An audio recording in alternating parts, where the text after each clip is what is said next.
Building Board of Zoning Appeals meeting for Monday, June 22nd, 2026. Would you join me in the reading of the Pledge of Allegiance?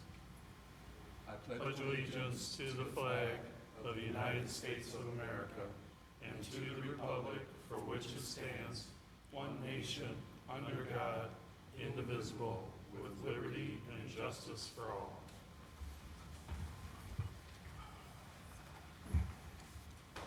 Next on the agenda is the roll call. Megan and Mike, Mike's absence, would you perform the roll call for us?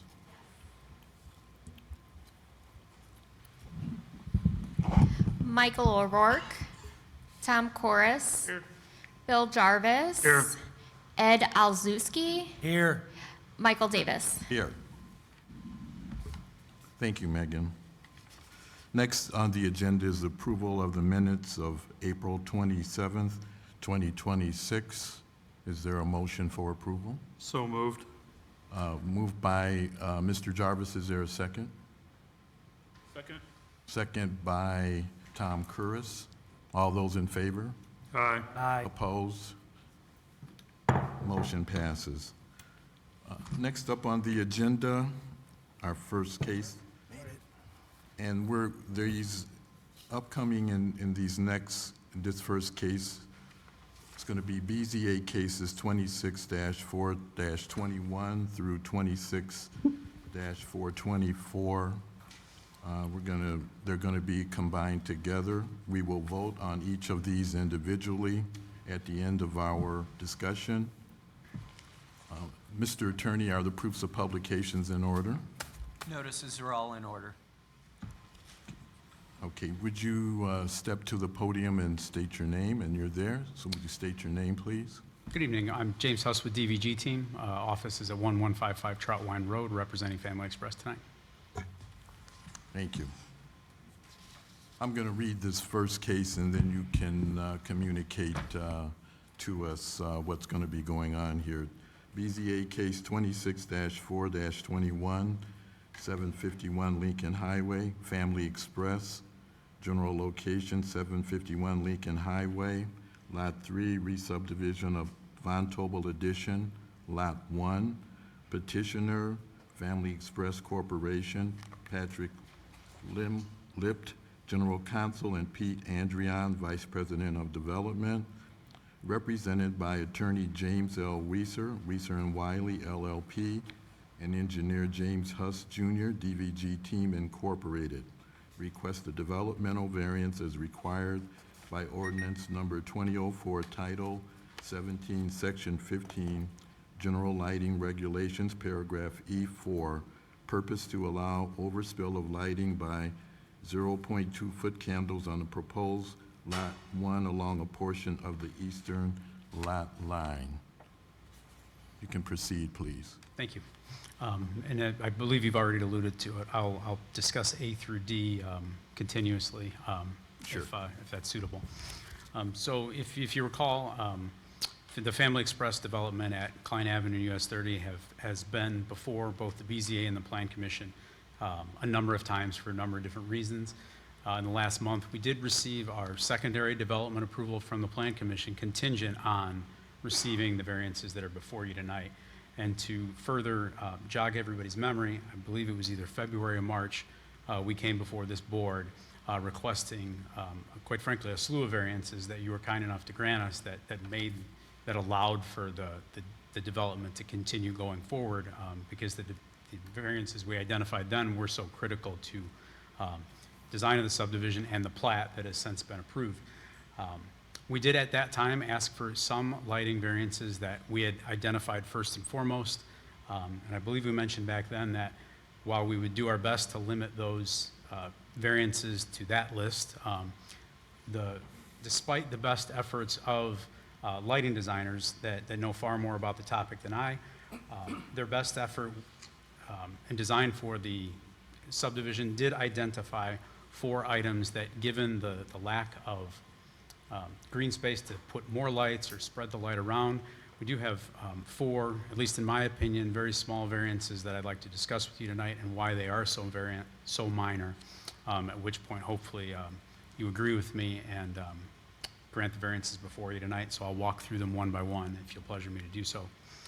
I would direct BZA members to, I'll be discussing what is most clearly shown as the first page in your packet. Excuse me, sir. Sir. I think, can you speak more directly into the microphone? I think some of the individuals in the back are having a hard time hearing you. Thank you. Sure thing. The first case, item A, relates to Lot 1 and a minor overspill, truly 0.2 foot candles at the eastern property line where the subdivision butts up to Klein Avenue. It's in that area outlined in red. It's spillover from the canopy. We don't have any lights in the back because with the right-of-way grant, it's just a minor bit of light spillage because of the canopy in that red area. 0.2 foot candles only exceeds your, it exceeds by 0.3 foot candles. I'll kind of leave it at that. The only reason it didn't spill on the whole lot line is because we have a small retaining wall. So it truly is very minor. That's as best we could do in that area, even with a fully downlit canopy. So we've done everything with the canopy that we can, given that its proximity to the right-of-way line. Item B sounds a lot more shocking, but I will go over why we believe it not to be so shocking, is an exceedance of 10.91 foot candles on the south lot line of Lot 1. That is mislabeled Area B on my, it's labeled as Area C on the first page of your packets. We're positioning a single double-sided light at this location because we want to do two things. We want to light up the queuing space for the car wash, and we also want to provide safety lighting adjacent to the dumpster enclosure, which is just west of where we propose that light. That same fixture will spill a considerable, but in my opinion, a desirable amount of light onto the parking spaces for Grit Fitness that Family Express is allowing to remain there.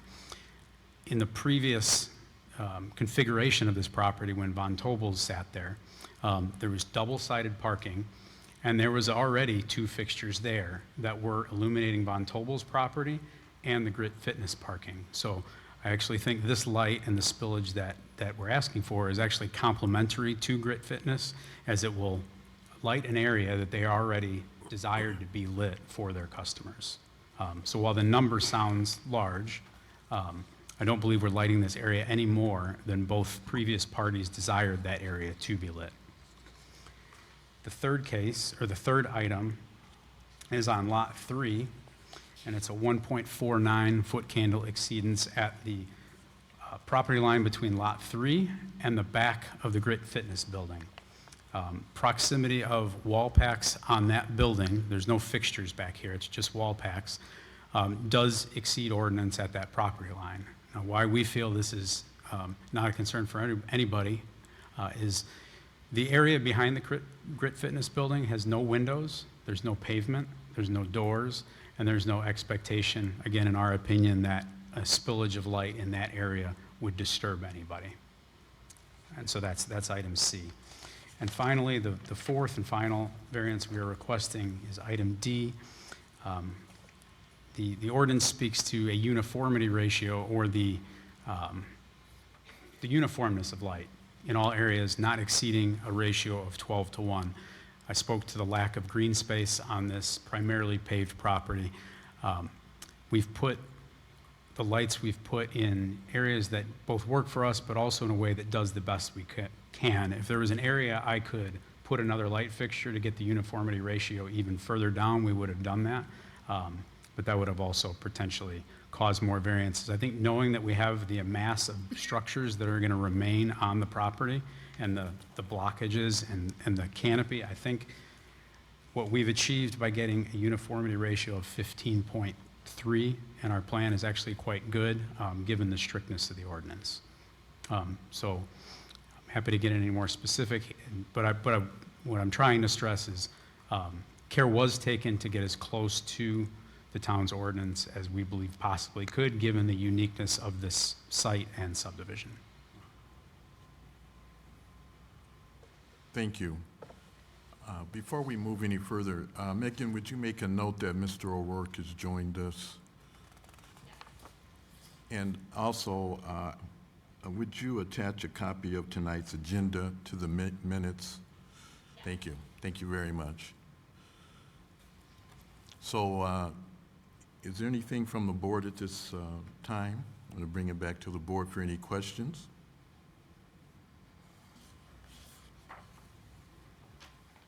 Any questions from the board? I'll wait till after the public portion. Okay, then if there's no questions from the board at this time, we're going to move it out to the audience. Is there anyone in the audience tonight that would like to speak toward this particular case? If not, we're going to move it back to the board. Any questions? Mr. Chairman, Mr. Jarvis? just a couple questions. There's no residence anywhere on this property whatsoever, correct? Definitely not on the property. The nearest resident is fully shielded by the vegetation along Turkey Creek. I mean, there are residents across Turkey Creek, which is wooded on both sides. So this won't affect any people whatsoever then? Correct, it absolutely Okay, will and not. if anything, it provides security, lighting. How late is your gas station going to be open? Every station is unique, but given this is not an interstate location, I might be off by a half hour, but it's typically 11 o'clock. So you dim the lights at that point or leave them as is? I wish I had a representative from Family Express, but if that was here with me to more clearly answer that, but certainly if there was a stipulation that needed to be tagged to receiving these variances, I'm sure we can. Well, I'm not asking for one because basically I feel that it's a security issue for all those buildings that are there, the ones that are currently in place and Family Express that's coming. And most people, when they buy fuel and all that, they go where it's a very lighted, accommodating station. And so I get what you're doing, and I think it's a good item. I agree. I was just curious if you tone them down at night or what that was, but I understand you can't answer that question. Any other questions from board members? No more questions? I see some people have walked in. We'll send this back out again if anyone has any questions about the Family Express case that's being presented tonight. If not, we'll bring it back to the board. Is there any type of motion from board members? Mr. Chairman, Mr. Jarvis? BZA case 26-4-21, 751 Lincoln Highway, Family Express, general location 751 Lincoln Highway, Lot 3, re-subdivision of Von Tobel, additional Lot 1. Petitioner Family Express Corporation, Patrick Lipp, General Counsel, and Pete Andrew, Vice President of Development, represented by Attorney James L. Weiser, Weiser Wiley LLP, and Engineer James Huss, Jr., DVG Team Incorporated. The request is development variance as required by ordinance number 2004, Title 17, Section 15, General Lighting Regulations, Paragraph E4, to allow overspill of lighting by 0.2 foot candles on the proposed Lot 1 along a portion. I make a motion to approve pursuant to all state, local, federal regulations and fees to the town of Schererville be kept current. We have a motion for approval from Mr. Jarvis. Is there a second? I second. Second for Mr. Olszewski. Mr. O'Rourke, would you call vote for us? Mr. Corus? Yes. Mr. Jarvis? Yes. Mr. Olszewski? Yes. Mr. Davis? Yes. Mr. O'Rourke, yes. Motion passes. Thank you. Next one. Mr. Chairman, Yes. Mr. BZA Jarvis. case 26-4-22, 751 Lincoln Highway Family Express, general location 751 Lincoln Highway, Lot 3, re-subdivision of Von Tobel, additional Lot 1, petitioner Family Express Corporation, Patrick Clip, general counsel, and Pete Endro, vice president of development, represented by attorney James L. Weezer, Weezer and Wiley LLP, and engineers James Huss, Jr., DVG Team Incorporated. The request development variance as required by ordinance number 2004, Title 17, Section 15, General Lighting Regulations, Paragraph E4. The purpose to allow overspill lighting by 10.91 foot candles on the proposed Lot 1 along a portion of the south lot line. I make a motion to approve pursuant to all state, local, federal regulations and fees to the town of Schererville be kept current. We have a motion for approval on item B from Mr. Jarvis. Is there a second? I second. Second by Mr. Olszewski. Mr. O'Rourke? Sorry. Mr. Corus? Yes. Mr. Jarvis? Yes. Mr. Olszewski? Yes. Mr. Davis? Yes. Mr. O'Rourke, yes. Motion passes. Item C, Mr. Chairman, Mr. Jarvis? per our item C, BZA case 26-4-23, same location, address, and representatives. The purpose to allow overspill of lighting by 1.49 foot candles on the proposed Lot 3 along a portion of the eastern lot line. I make a motion to approve pursuant to all state, local, federal regulations and fees to the town of Schererville be kept current. Have a motion for item C from Mr. Jarvis. Is there a second? I second. Second by Mr. Olszewski. All those in, Mr. O'Rourke? Mr. Corus? Yes. Mr. Jarvis? Yes. Mr. Olszewski? Yes. Mr. Davis? Yes. Mr. O'Rourke, yes. Next is item D. Mr. Chairman, Mr. Jarvis. item D per our agenda, BZA case 26-4-24, representatives all being the same. The purpose to allow the calculated uniformity ratio, the ratio between the brightest point on the property and the darkest point on the property to be 15.28-1, whereas the regulation requires no greater than 12.1 for proposed Lot 1. I make a motion to approve pursuant to all state, local, federal regulations and fees to the town of Schererville be kept current. Motion for approval for item D is from Mr. Jarvis. Is there a second? I second. Second by Mr. Olszewski. Mr. O'Rourke, would you? Mr. Corus? Yes. Mr. Jarvis? Yes. Mr. Olszewski? Yes. Mr. Davis? Yes. Mr. O'Rourke, yes. Motion passes. Thank you very much. Thank you very much.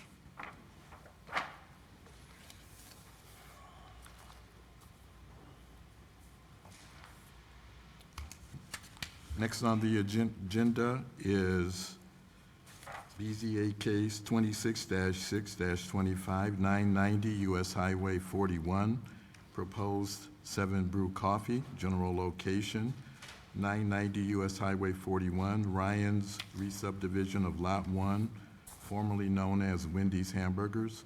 Petitioner Hubrew LLC, Laura Pacino, represented by engineer James Huss Jr., DVG Team, Inc. Request variance of use is required by ordinance number 2004, Title 16, Section 5, Paragraph C3 to allow a drive-in establishment with drive-through lanes. Purpose to allow a drive-in establishment with drive-through lanes. Would you state your name again and? Good evening, James Huss again with DVG Team, 1155 Troutwine Road, Crown Point, Indiana. Thank you, James. So here with me tonight is Laura Pacino with Hubrew LLC. Should you have any questions specific to the brand, we'd be happy to open it up for questions later. Hubrew LLC is the exclusive franchisee of 7 Brew drive-through coffee stands in the Chicagoland and Northwest Indiana market. 7 Brew as a brand and a franchise is undergoing a very, very impressive expansion push.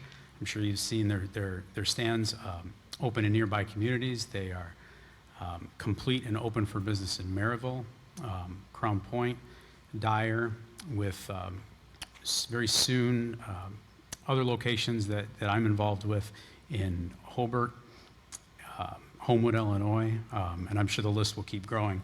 The town of Schererville being the market it is and the population it is, of course, it's somewhere the brand wants to be at all.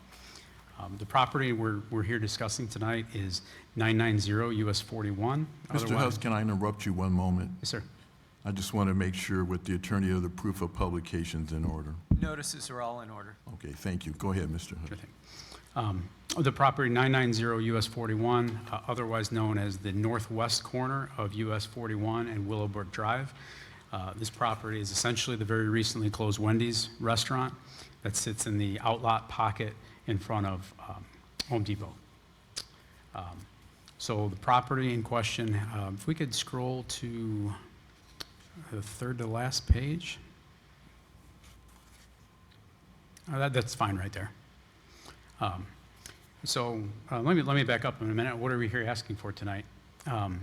The Schererville's ordinances, as it relates to any property on US 41 and US 30, are both overlay districts. Title 16, Section 5, Paragraph C3 essentially gives, not essentially, it does, give the town via their BZA the right to approve or deny any drive-through establishment, whether it be a coffee stand, whether it be a restaurant. If it has drive-through operations, we must come here because of the sensitivity that drive-through operation businesses have the potential to affect the important roadways next to us. So what we're really looking for is a favorable recommendation tonight from you to the town council to say that this is an acceptable location for a drive-through operating, primarily drive-through operating business. Just because a Wendy's was there before doesn't mean this property is grandfathered. So that's all we're asking for tonight, or requesting tonight. We are very, very exceedingly confident that should we receive this special use recommendation from you, the BZA, and eventually approval by the town council, that this will be a 100% variance-free development. So I'd like to outline why we believe that it is a very, very proper location for a 7 Brew coffee stand. I'm sure we've seen the traffic they can generate, so I'm going to outline why we believe that this site is primed to absorb that traffic with a little to no disruption to the surrounding roadways or businesses. So as you can see from this site plan, there are no new proposed driveway cuts. There's no access to US 41. There's no access to Willowbrook Drive. All traffic will use roadways and the traffic signal that is already there to access and leave the property. The property is set up for 2 methods of operation during heavy operating times. The southwesternmost driveway will be closed 100% of the time. During heavy usage, the next driveway north will be closed and will allow vehicles to use the shared roadway to access from the north. Now, what that is going to allow, if you'll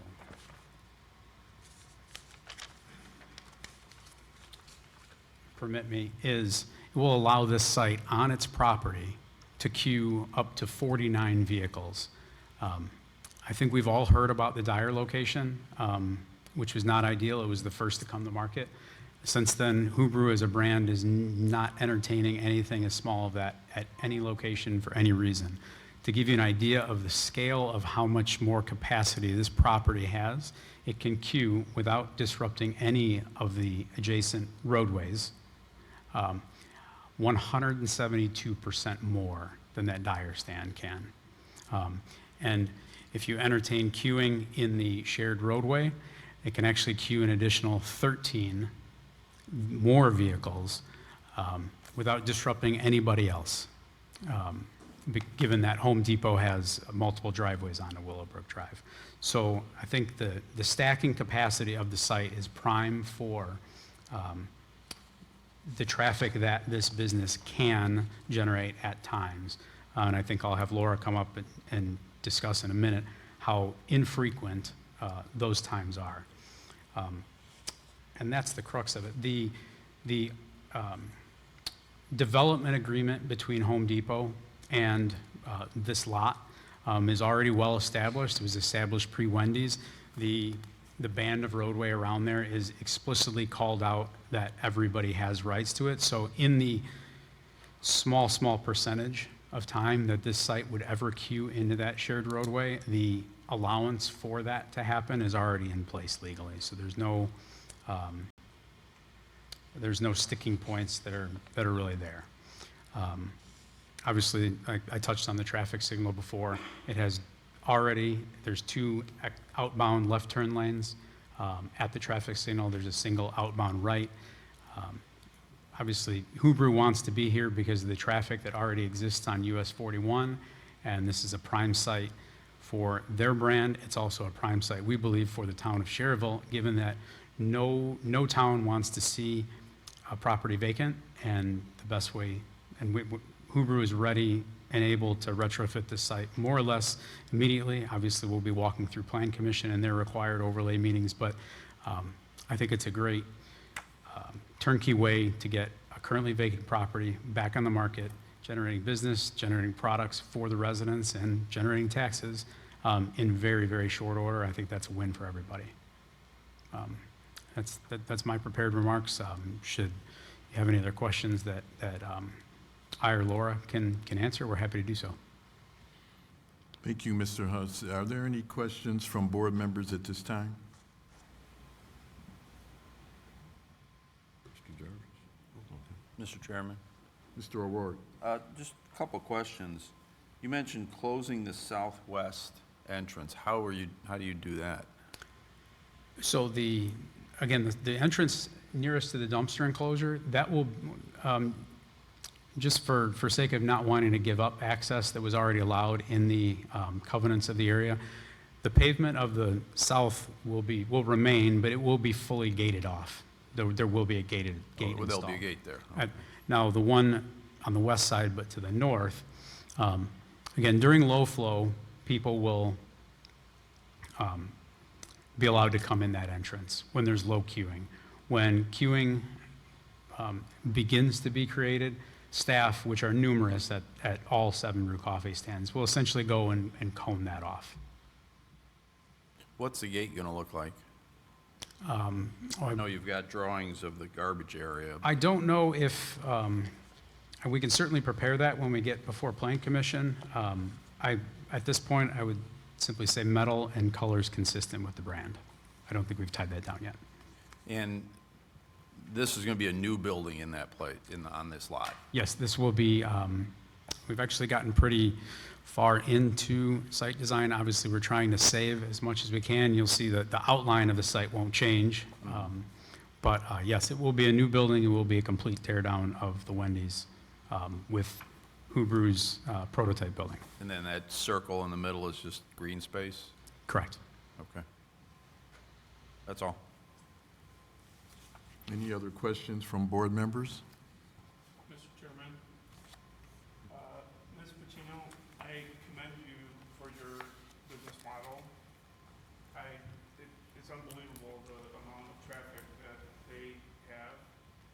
I am in front of that building every single day, and I honestly, Mr. Huss, respectfully disagree with you on your overflow count.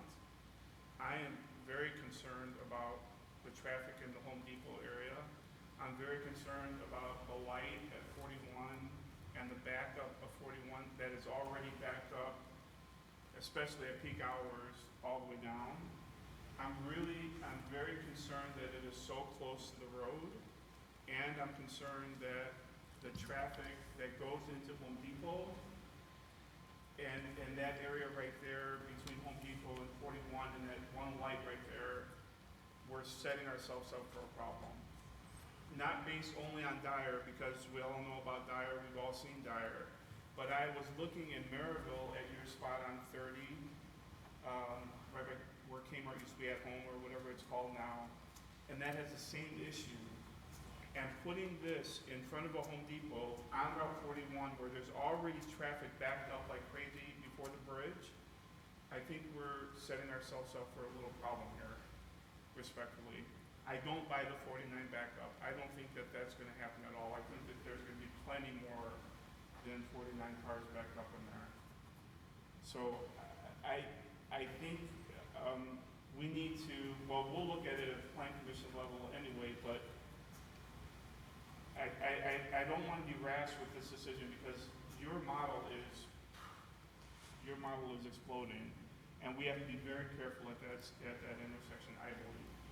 So that's where I am on this, because, yeah, we need a little more time to think about this one. Especially on peak hours on a Saturday, that the traffic comes all the way down to the bridge anyway, let alone now we're putting all this in there. It's going to be a little tricky there, a little dicey. Would you like to respond, Ms. Pacino? Yeah, so we did not do a traffic study for this location. It was not required as part of the municipality. I can say though, for our Chicagoland locations, our peak traffic times in a majority of the locations that we've done are Saturday afternoons, and the peak cars it's 37 for a queue.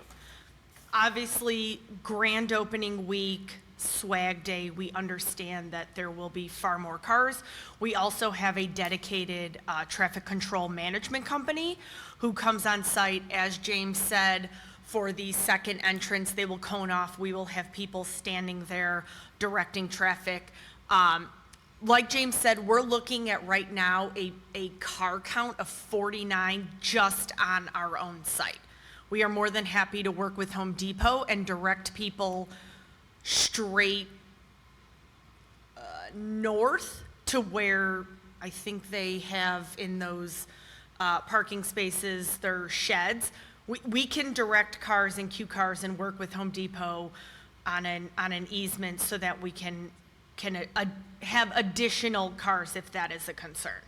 I understand your concerns. I just came from over the bridge earlier today, and it was not enjoyable. But I will say that other than I feel the first week, we would not, there's no way that we are going to be over Highway 41. As James said, he is only working on a couple of the stands with us. We are opening up in LaPorte, Michigan City, Portage. We are opening Crown Point. We're working a deal in Hammond, and then over in the Chicagoland area, Homewood, Flossmoor. We're really saturating the market. So I understand where you're coming from. I get it.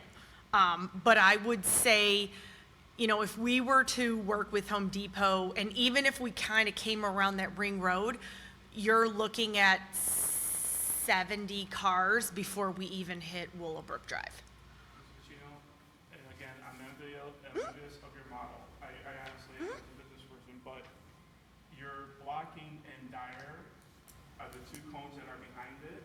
I literally have seen the kids go out and move them and let people go through because they're No, and I get it. and they have to have business, and I get it. I respect it. I expect the Yeah, change. and But- Dyer is one of our first stands, and I think it has, so I will say Dyer and Naperville, which I'm sure you guys all know about the Naperville out here, they were our first two stands.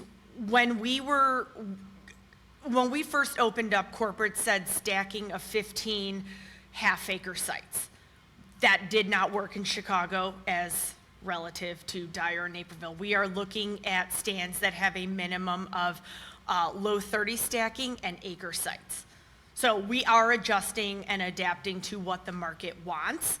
But we also need to be cognizant of not taking up too much real estate so that it looks vacant come 6 months and a year down the line when there are a lot more stands that are open up. Thank you. And then if I could just add one more item, Mr. Corres, tonight is just the special use. I know you know that, and I know being on Plan Commission, that would be the next bite.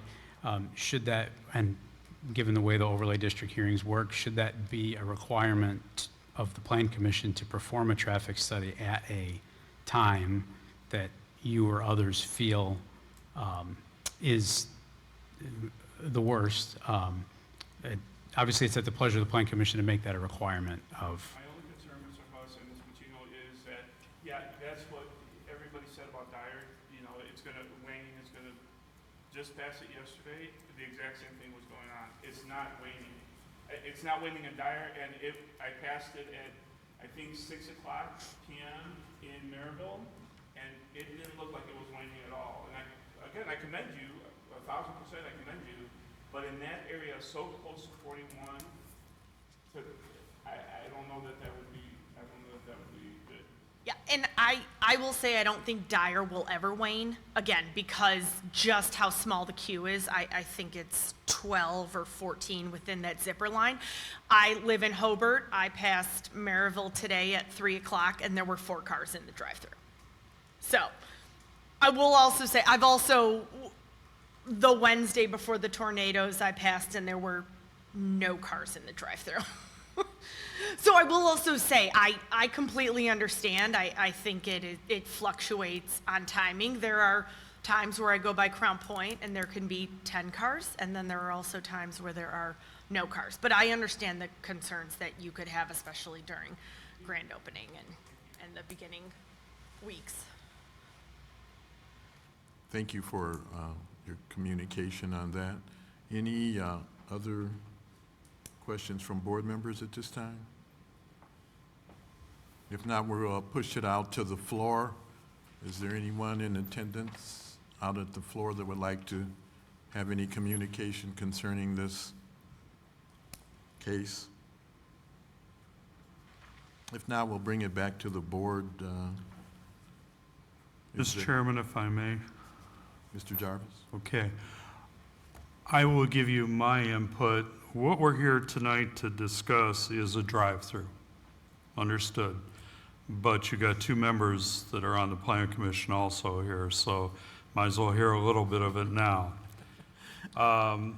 What I think your biggest issue with this, and I don't know if you have any discussion with Home Depot, but when you go south off of Willow Creek or Willowbrook, back behind your property, that is not good traffic movement at all. And it's Home Depot's problem more than yours.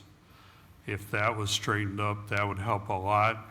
Part of the problem is most of the customers don't know to go further to the west and go into Home Depot.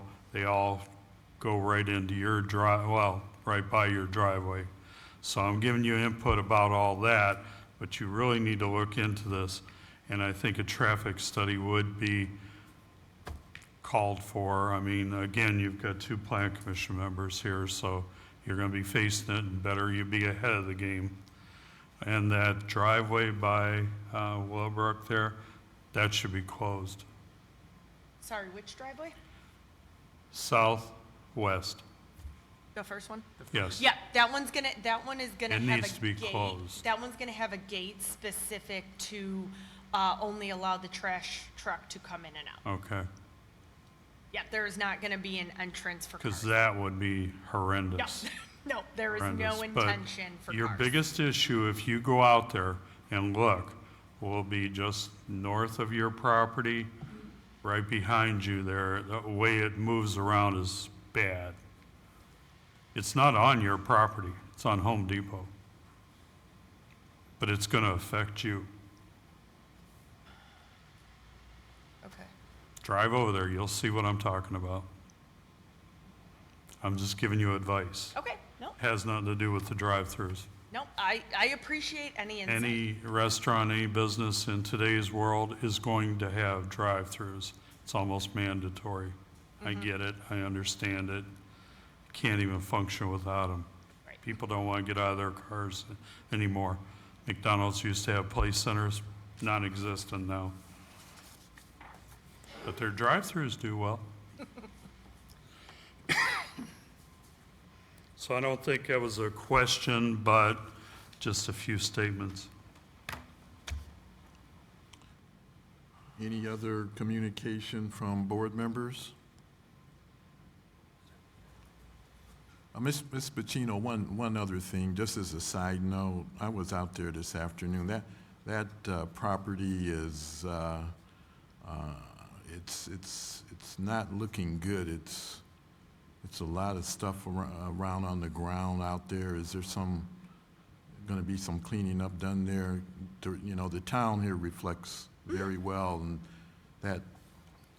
that's not looking good out there right Sure. now. So we are actually in a PSA agreement to purchase the property from Wendy's. Okay. I speak to them daily. I can make sure that we have not purchased the property yet. We are in the first round of negotiations, so I can have a conversation with Wendy's and have them send someone out there to, or their franchisee to have the property spruced Yeah, up. thank you. Would you Yes, let them know it was sure. asked about? 'Cause Absolutely. it looks terrible. Any other communication for board members, or is there any motion?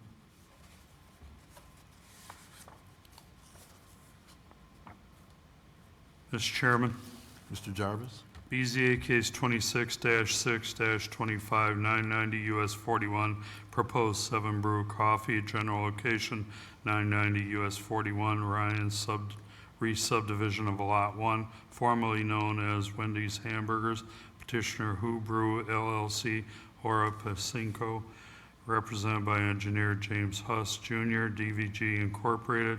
The request is development variance of use as required by ordinance number 2004, Title 16, Section 5, Paragraph C3, to allow a drive-in establishment with drive-through lanes. To allow drive-in establishment with drive-through lanes, I make a favorable recommendation to the town council. Have a favorable recommendation from Mr. Jarvis. Is there a second? I second. Second from Mr. Olszewski. Mr. O'Rourke, would you? Mr. do the honors? Corus? No. Mr. Jarvis? Yes. Mr. Olszewski? Yes. Mr. Davis? Yes. Mr. O'Rourke, yes. Motion passes. Thank you. Thank you.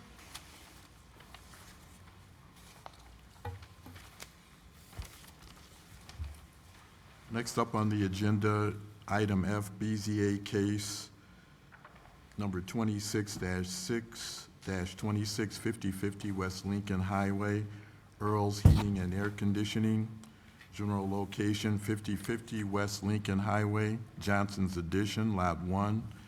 Petitioner Lamar Advertising, Sean Pettit, Real Estate Manager, request a variance of use as required by ordinance number 2004, Title 19, Section 4, Paragraph 1, purpose to permit the relocation of an existing 10.5 times 36 off-premise advertising structure to be located 120 feet to the east, placed at a 0 setback on side and front yards with an overall height of 48 feet. Mr. Attorney, are the Notices are in order. noticers? Thank you. Would you state your name? Good evening, members. Sean Pettit, Real Estate Manager for Lamar Advertising Offices at 9900 Georgia Street, Crown Point, Indiana, 46307. Tonight, gentlemen, we're here to talk about a relocation. The town of Schererville, in my 21 years with Lamar, has been very gracious in developing off-premise advertising signs. So much so that you folks took a stand, I believe, Jim, with Section 19, or Title 19, where you do not allow any new signs. This is not a new sign. This is actually the third time Lamar has had to relocate a sign because of property ownership.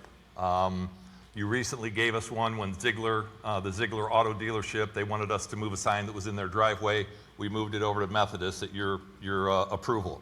We relocated a sign from Stan's Towing on the east side of 41 to the west side of 41 on Todd Fatma's property. Today, we're here to relocate an existing sign 125 feet to Earl's Heating and Air Conditioning, property owned by Ken Christensen. It will be the exact same sign that you see in your packet. You should have a drawing from DVG that shows where the existing sign is and where the proposed sign is. And I'd be happy to answer any questions. Fairly straightforward on some of the things we have done in the past with the town of Schererville. Excuse me, Mr. Davis. Yes. There's some correspondence that's supposed to be read into the record.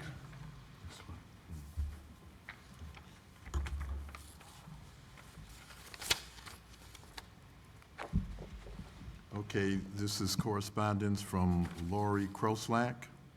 Laura Christie and Carissa Kroslak. Lori Kroslak, 8474 Pine Island Drive, Crown Point, Indiana. And Lori Christie and Carissa Kroslak, 2297 Cross T Court, Brooksville, Florida.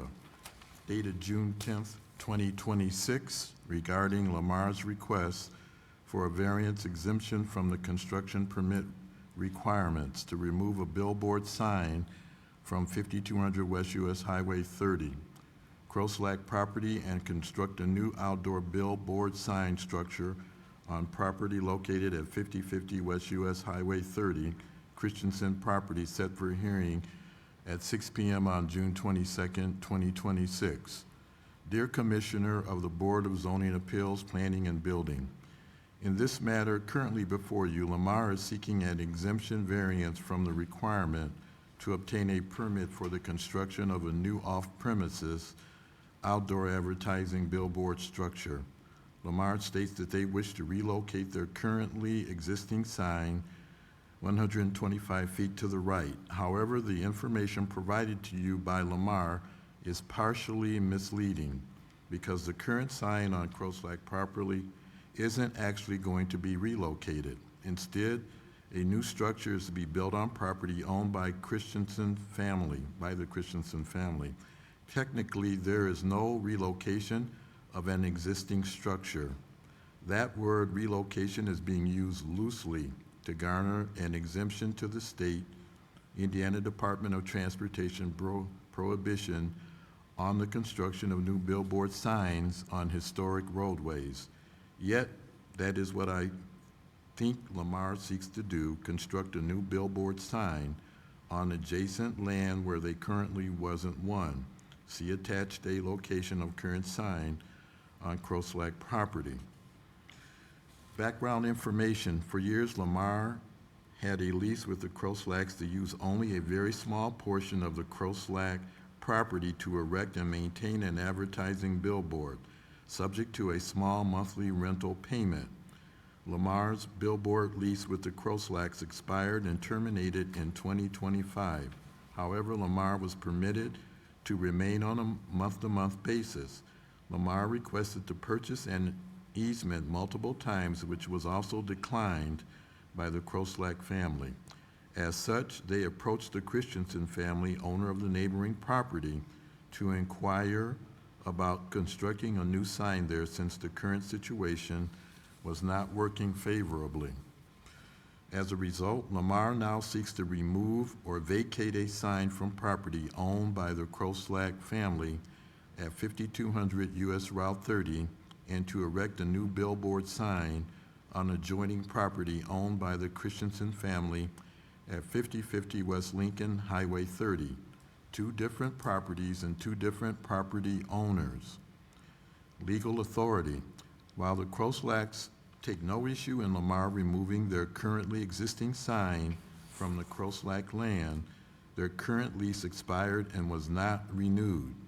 Not their entering into any new agreements with the Christensen family to construct a new sign on their property.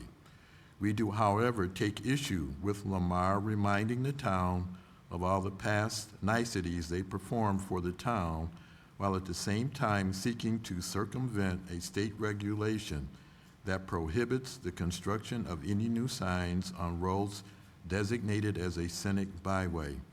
This particular strip of US Route 30, known as Indiana Lincoln Highway, byway is designated a state scenic byway and Indiana does not allow new outdoor advertising to be erected on any control route designated as a scenic byway. See Indiana Administrative Code Title 10, Indiana Department of Transportation, Article 7, Section 2.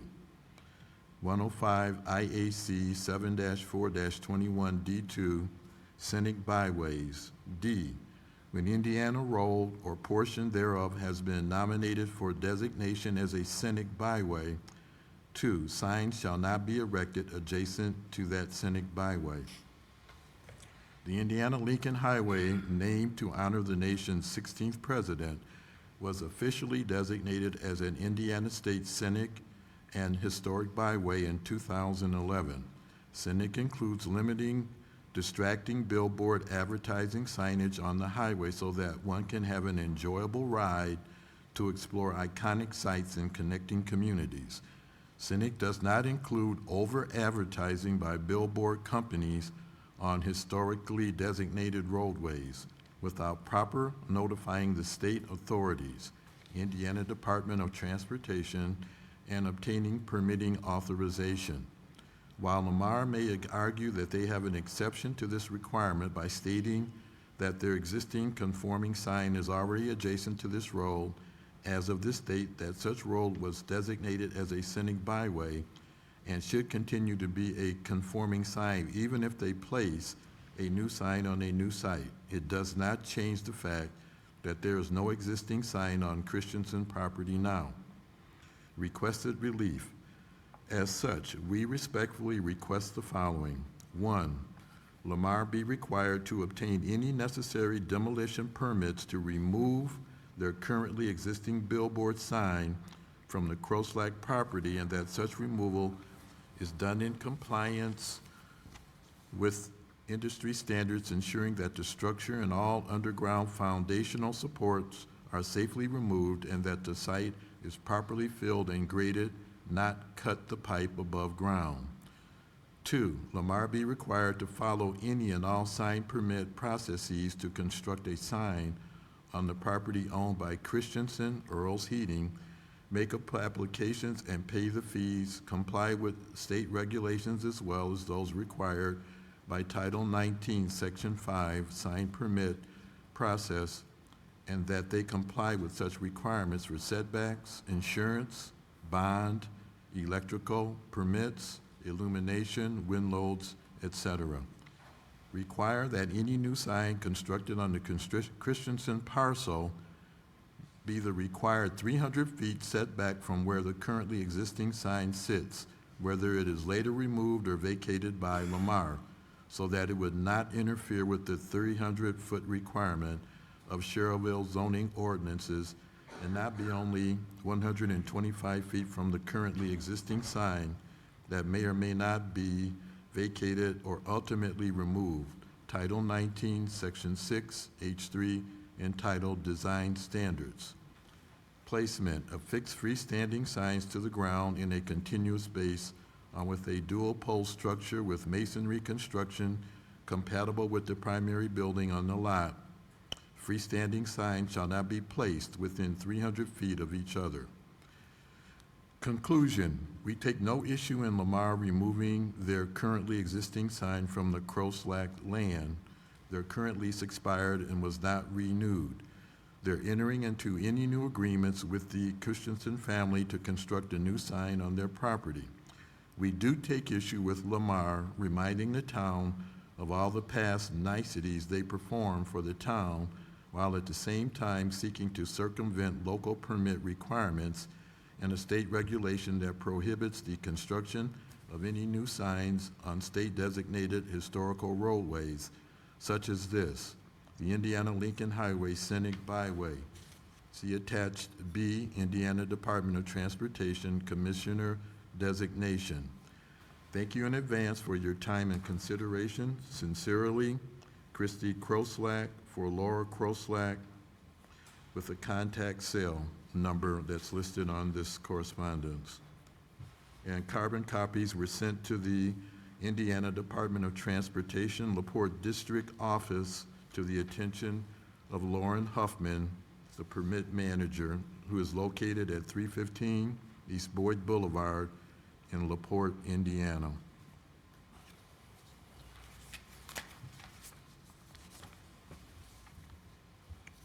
There is also correspondence here from the Indiana Department of Transportation, from Lieutenant Governor Becky Skillman from the Indiana State House, room 333, Indianapolis, Indiana, 46204, the subject state byway designation for Indiana Lincoln Highway byway. Starts out, Dear Lieutenant Governor Skillman, byways in Indiana are officially designated by order of the Commissioner of the Indiana Department of Transportation with the support of the Lieutenant Governor.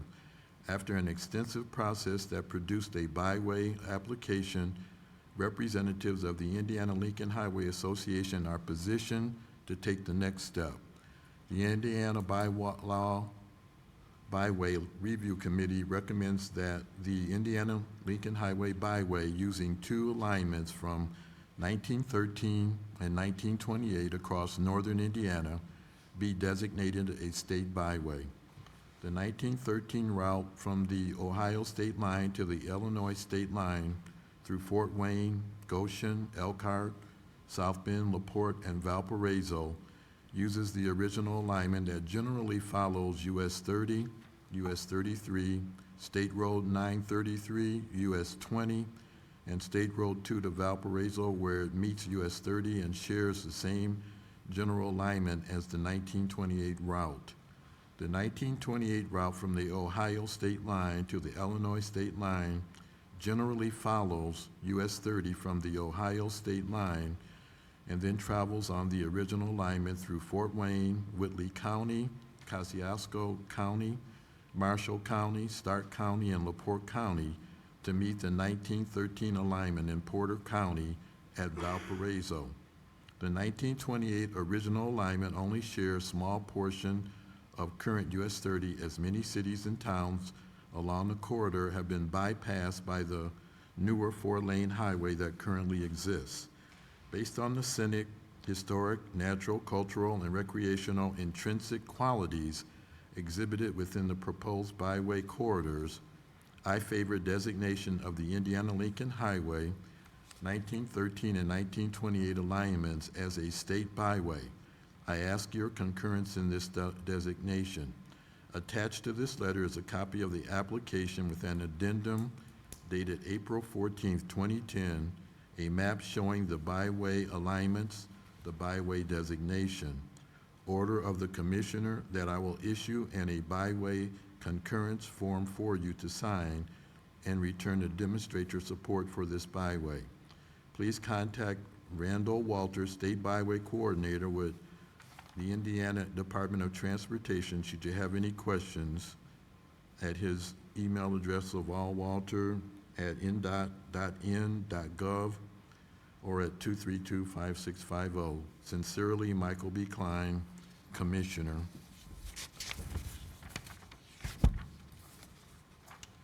And also attached is a Indiana designated state and federal scenic byways.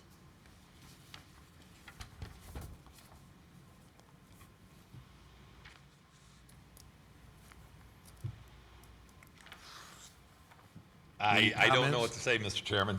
I'm actually stunned at the scenic byway designation.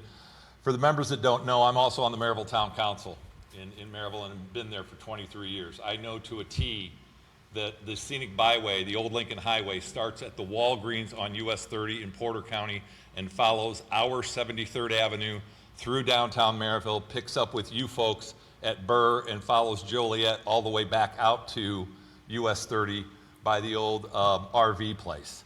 So the segment that is being referred to, in my 21 years with Lamar, I've probably built 5 signs in that segment, and NDOT has permitted every single one of them as a legally conforming sign. They would have stopped us in building the signs. We just built a brand new sign in Maryville over by Mobility Works. We built one on the bike trail at the old Wild Bill's junkyard. We moved the one sign that I referred to you earlier. Again, Once we receive a local permit approval from this body, town council, local building permit, I go to the state of Indiana. And trust me, Jonathan D. Chase would not allow me to put a sign on a scenic byway. I guarantee it. He's already downgraded close to 40 of our signs across interstate routes because of zoning and spacing. If any of these signs in Schererville were on scenic byway, we would have known about it. So I wholeheartedly disagree with the letter and the inferences that are in that letter. What has happened, Chairman and members, is she's correct. The lease expired. We went to them with 2 different offers, and they rejected both of them. My job as a real estate manager is to keep that inventory up for our salespeople to sell to Schererville businesses. Having a month-to-month lease does Lamar no good. We offered them a 10-year deal with a substantial dollar amount. In fact, it was the exact same lease that Mr. Christensen signed. We offered to the Kroslak family first, and they said no. My job, I'm directed by Lamar to find an alternate location, which I did with Mr. Christensen. He signed the lease, and now I'm before you on petitions that you've graciously granted to Lamar in the past. The niceties are a community operation that we do with every community. They do it in my hometown of Maryville. We give advertising in Highland, Griffith, Crown Point, Porter County, Hobart. This is one of the things that Lamar does as a good corporate citizen. So if you want to call them niceties, that's fine. I don't have a problem with that. We also have the town of Schererville as one of our lessors on the bike trail. We've cleaned up a lot of things, and Denise and I go way back. For those that don't remember, Tom and Bill probably remember, I used to work here back in 2000, 2001, 2004. After that, when Ed Malinowski and Bob Volkman were here, we cleaned up a lot of our ratty boards, trading them in in exchange for a 4-to-1 ratio. Again, we have not asked for a new sign since you guys closed the ordinance down in what year, Denise? 2017? You guys shut the ordinance down for new signs? Yeah. The last new sign we got was up by Target Rental on Bruce Boyer's property, that back-to-back digital that we built. That's the last time we built a new sign. So what we've come in and asked for is just a replacement, if you will. So it's the same, you're gonna have the same number of boards. Now, if you do not agree with what I'm presenting, I'm gonna have to go back. That sign with the Kroslaks is gonna have to stay up as long as I can because it's considered what's called a Schererville rotary board. That is extremely important in the advertising industry. That's why I made the offer to them that I did, and we were turned down, and I was told, you've got to replace this, Sean, because we can't sell advertising contracts monthly like that on those boards. These bigger people, like Strax, like Methodist, like the car dealers, they want to know that sign's going to be up there for longer than a month to month to month, and if they decide to change their mind and say, oh, Lamar, Sean, take your sign down, in 30 days, I've got an advertising contract on that board that might be worth 2 years. That's a lot of money. That's a big problem if we have to change that advertiser off of that sign because on a month-to-month lease, they want the sign to come down. We pay more for longer-term leases. That's always been Lamar's policy. You give me 10 years, 15 years, 20 years, I can give you more money on your annual land rental because I know the board's going to be there for a substantial amount of time. That's our business model. So, I know there may be some hard feelings. There's a lot in that letter, Mr. Chairman, but I don't know. I've been doing this a long time, and as I said, I've known Tom and I've known Bill for a long time. We've been in front of this body, different membership, on several different occasions, and you've always been gracious in granting what we've requested. We've worked well together, so I'll let anybody else speak in favor or against. Any questions from board members at this time? Mr. Chairman, Mr. Corus? Mr. Bartholomew, please stop me if I'm out of line for Mr. Pettit. But Sean, I understand that old downtown, I understand your byway is not the byway, and I understand downtown Schererville. My concern, 2 questions I have for you. A, and I don't know that I'm allowed to ask this, but I'll ask you anyway. They refuse to take a long-term contract, and that's what you have a problem with? Is that correct? Yes, we prefer to operate on longer-term leases, yes. Okay. And second, are you not willing to cut the pipe, go underneath, go underground, and clean it up like she's required requested? Is Lamar not willing to do If that? if that's a condition of the BZA, Mr. Corus, we'll do whatever condition. The BZA is, as you know, by state statute, can put any condition on this approval that they want. Lamar obviously will adhere to this. It's very simple, gentlemen. We're about to spend probably $150,000 to retrofit and use whatever pieces of that sign we can to put it on the Christiansens. I would prefer not to. It's very simple. Sign the 10-year lease that I presented the Christiansens. If the Croslaks sign that lease, I'd withdraw my petition. And then that was my final question. Is it as simple as doing that cutting and removing the sign and putting it in? No. It's not. No, that easy. it's Okay. not. It's a foundation. The foundation alone is probably going to run us $45,000. I understand. And then a new column sleeve and other pieces. They're going to try and use whatever they can. They'll probably recycle the catwalks and the panels and some of the things, but you're anywhere from $100,000 to $150,000 in a new structure that we, quite frankly, we don't want to spend. We felt we made a fair and reasonable offer. It's just, it has to be a longer term than month to month. They can't sell the sign if an advertiser, it could come down at any time. That's just not how we work. That's why I was instructed to pursue alternate sites. I'm just doing my job. Mr. Ma'am, could you, are you with him? No, I'm not with Sean. Okay, could you, okay, We've worked together Would you with s- Sean for would many you- years. would you I'm step Laura up closer to the, ma'am? Would you step up closer to the microphone, or can you bring You- it to you? Yeah, He's so tall. yeah, there you go. Thank you. What's your I'm name? Laura ma'am? Kroslak, Okay. and the thing about not signing a many, many years lease, or what they wanted was an easement across the property. And some property right here on Route 30 in Schererville has been tied up for many years. I've been in real estate. It can't be sold. It's on the market now. And the reason is it got tied up and the title can't be cleared. That's why I keep refusing an easement across the property that states it's tied up. Okay, now my daughter prepared that letter. She had been working with one of Sean's, what should I say, his employees, and they didn't get along. He kept changing the wording in the contract. She, being an attorney, watches every word. So that's where we stood.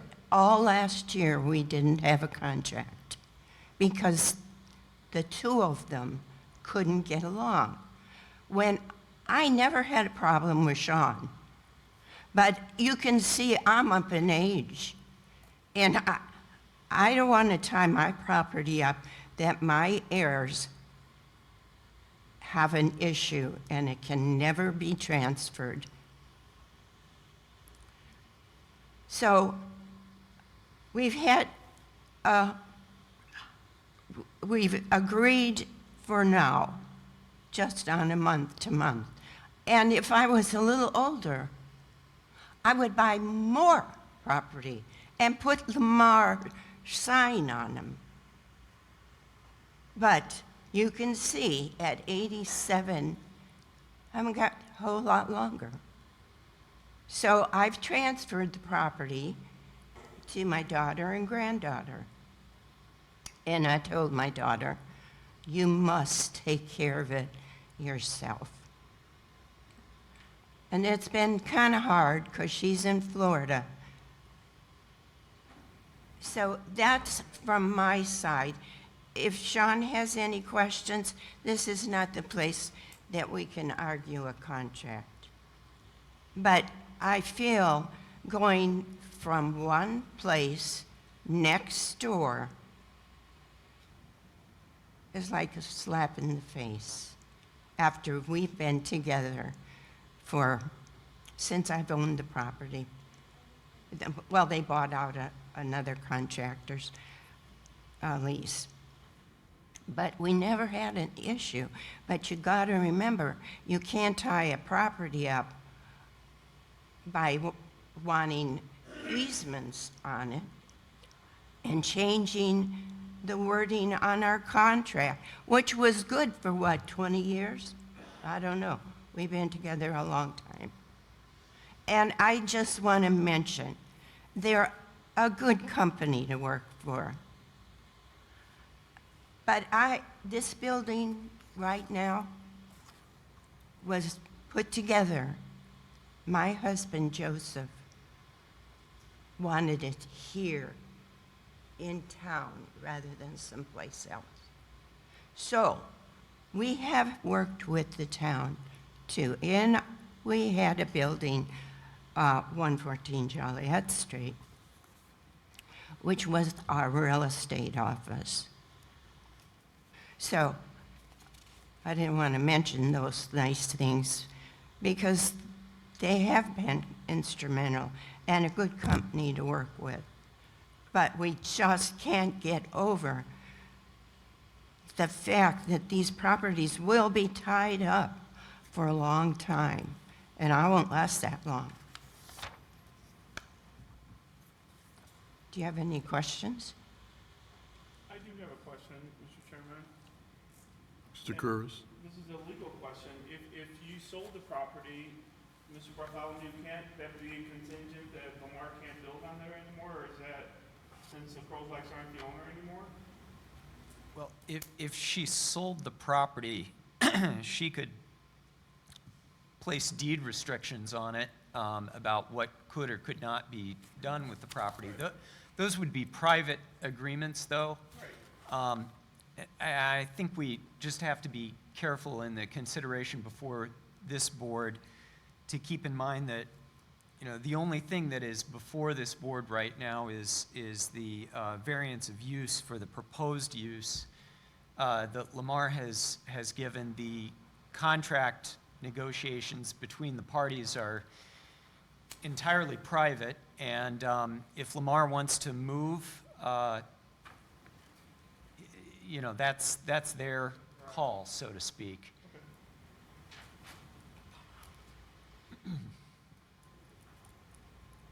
Well, thank you for your comments. Is there anything else that you have to say?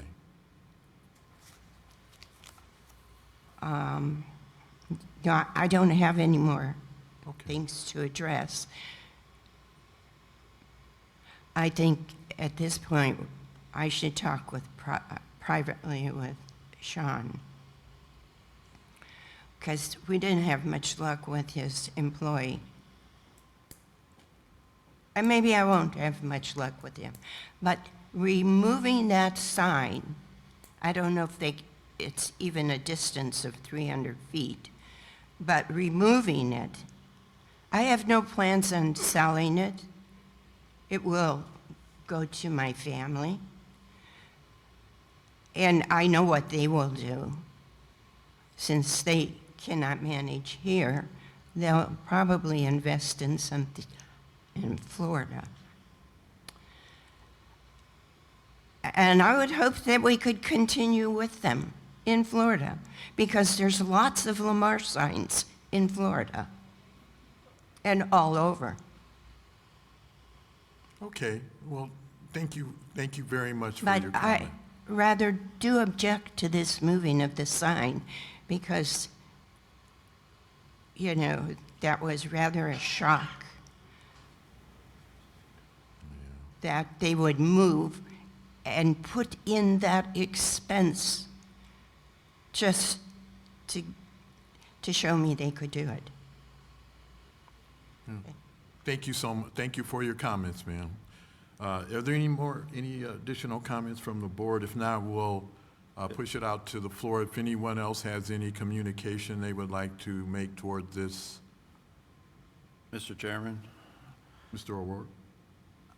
beyond the whole all the business that was discussed here that has nothing to do really with what's in front of us, this Lincoln Highway Scenic Byway, can someone, maybe our attorney, or this is maybe the first time you've seen this, explain this? You can't build a new sign because that seems to be part of the letter, and Sean says that the route from 30 changes and goes down 73rd. What's the actual thing? Because I don't think we can agree to put a sign up if it's not supposed to be there. That's my first question. And the second one is, there's also this thing where you cannot, this regulation where you cannot have two signs within 300 feet of each other, which if they put a new sign up, isn't it within less than 300 feet of the old sign? So how do we allow a new sign to go up where there's an old sign if the old sign is still there? So one is to the attorney with the... So to address the issues with NDOT and the scenic byway issue, one, I am not intimately familiar with those regulations, but two, I'm not sure that that really is within the purview of this board. If this board wanted, for example, to condition their approval on obtaining a letter from NDOT stating that this use is in compliance with state laws, that would be one thing. My understanding, I think from Lamar's presentation, is that they have to get that approval anyway before they start putting anything new in. So really all we're considering is whether this particular use ought to be allowed in the new location. Insofar as the 300-foot requirements go, I haven't looked in detail at that ordinance, but that seems like it would be a developmental variance, if anything, and not necessarily a use variance. So that might be an issue for another day and another petition if that arises. So you're saying we could approve this, and that would be decided later by someone else or another board? If there is an issue with the 300-foot requirement that's part of the zoning ordinance, then, if we were to approve the use, that's one thing. They have not requested a waiver or any other sort of variance with regard to that requirement. So if they are indeed in violation of that requirement, they would still have to ask for an additional waiver or variance from that requirement. So if we approve this knowing that it's within or less than 300 feet, then we're not giving them the okay to put this sign there? They'd still have to get some other okay? Is that what you're saying? I just want to be clear on this. Mr. Chairman, if I may. Mr. Chairman, can I ask a question off of the letter? You guys are talking about the 300-foot separation. Is that 300 foot from an on-premise sign or an off-premise sign? Off-premise. Off-premise, that's not correct. NDOT regulations say 500 feet between signs. You folks do not allow signs. There shouldn't be a separation in the ordinance because you don't allow new signs. The Croslex sign will be removed before the Christensen sign steel is put up. So that's a moot point. Okay. And when I apply for an NDOT permit, they're going to look at that. I've got to give them the survey. I've got to give them the drawings. I have to give them a 500-foot radius map. All of these things, again, gentlemen, they have authorized the one at Methodist. They authorized the one at Todd Botnas for 500 feet. So I don't want to, I'm not arguing that. I just wanted to know. You're what the saying 300 relocation, so you're saying you're physically going to remove the sign that's there, Yes, and then you're talking about putting in a new sign? a new sign. Okay, Well, so then we don't have any problem with that. we're going to have whatever we can use off of the old sign, right? The steel that we can use off the old Okay. sign will be put onto the Christensen site, yes. Mr. Jarvis, you had something? I was just stating, they're taking the old side down. There is no 300 feet that you're going to get involved in. I didn't know for sure that that's, And I think that was the discussion the last time, and again, I turned to Bill and Tom, I recognize them as being on here when we did the Methodist sign, and Ziegler wanted that sign removed. We took that down, and we put it on the Methodist property, again, 500 feet away, so. Thank you, Sean. If there's nothing else from anyone in the audience, I want to bring it back to the board. Is there a motion? But just bringing up one more subject, as he was referring to the Ziegler sign, that was a relocate to the Methodist property is what it was. So it was removed, replaced. Motion from board members? Mr. Chairman, Mr. Jarvis?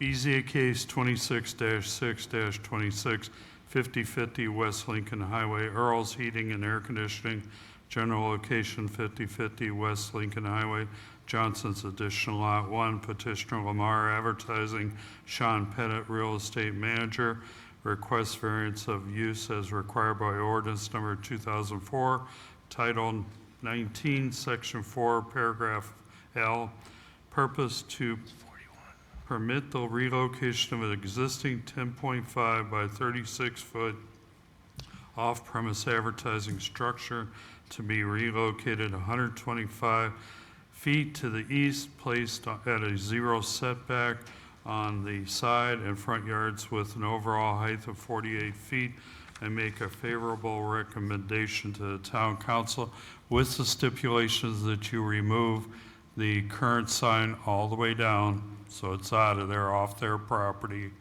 and that you get an NDOT permit. Have a motion for approval from Mr. Jarvis. Is there a second? I'll second that. I'd Second like from- to mention something. Ma'am? I let us- have- Ma'am, let us finish, okay? Well, let me just say that if that goes through, the sign is going to interfere with my location. If I have another sign in that same spot, that other sign will block it. Explain to her this goes in front of the town council, Yeah. she can talk. Well, ma'am, what's going to happen is, in spite of what's going to happen here tonight, this will go to our town council. If you're not in agreement, you will be able to communicate at that particular meeting your objection and your concerns as well. But we do have a motion, and we have to move forward. Okay, thank you. So you're welcome. And there's a Chairman, one clarification though, under Mr. Jarvis's request. And again, we acknowledge the lease has expired. But when we pay a property owner the monthly allotment and they cash that check, our corporate counsel in Baton Rouge has said that's an automatic one-year renewal. They've accepted the money from Lamar, so the lease has been extended. What we've got, Mr. Jarvis, is in paragraph 5 of the lease that expired, it says, all structures, equipment, and material placed upon the premise by the lessee or its predecessor shall remain the property of the lessee and may be removed by lessee at any time prior to or within a reasonable time after expiration of the term thereof or any renewal. At the termination of the lease, lessee agrees to restore the surface of the premises to the original condition. Now, if you're going to tell me, and I'll take it back to Lamar, but if you're going to make a condition that I got to take that foundation out, that's probably another $40,000 that I need to let Lamar know. So I want you gentlemen to know what the lease says. We typically do go about 2 feet down on the column and backfill it and put either asphalt or dirt on top of it. I give you that information to think about. Well, as long as you're taking the property and making it back to original quality, that's what I'm trying to do for the lady. So the foundation is under there. That doesn't affect anything. Okay. I'm familiar with your signs. 61st Avenue. So we're going to finish with this motion. There's a second from Mr. O'Rourke. Mr. O'Rourke, would you perform the, Sure. Mr. Corus? Yes. Mr. Jarvis? Yes. Mr. Olszewski? Yes. Mr. Davis? yes, Mr. O'Rourke, yes. motion passes. Thank you. Thank you, gentlemen. Next on the agenda is item G, BZA case number 26-6-27, 2313 to 2321 Wicker Avenue, East Horizon Mall. General location, 2313 to 2321 Wicker Avenue, East Horizon, subdivision Lot 3, near Minuteman Press. Petitioners, Robinson Outdoor LLC, Danny Marler, Real Estate and Lease Acquisition Specialist. Request variance of use is required by ordinance number 2004, Title 19, Section 4, Paragraph L. Purpose to allow and permit an off-premise 14 feet times 28 feet double-sided digital billboard with an overall height of 44 feet. Mr. Attorney, do we have, Notices are in order. thank you very much. Would you state your name? Good evening. My name is Danny Marler. I'm with Robinson Outdoor, and I am a real estate and lease acquisition specialist for our company. We are located at 50 Robinson Industrial Drive. Oh, yeah, sorry, she moved it down. 50 Robinson Industrial Drive, Perryville, Missouri, 63775.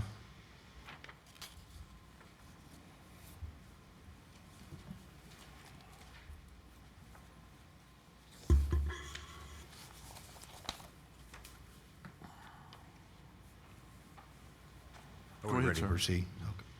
Yeah, so the described location that we're looking at putting a off-premise advertising sign is at 2313 to 2321 Wicker Avenue, Schererville, Indiana. We submitted a slideshow for you as well. We have over 232 digital billboard faces in 8 states. We have 165 structures. Robinson Outdoor is a family-owned and operated business. It's not, we haven't gone public with it. Mr. Robinson's been in the billboard company since the early 80s. We're dealing with local real estate agents here with McCullen Bennett. They're actually the ones that proposed the location for the signage. If you could go ahead and go to the next slide, please. This is our team.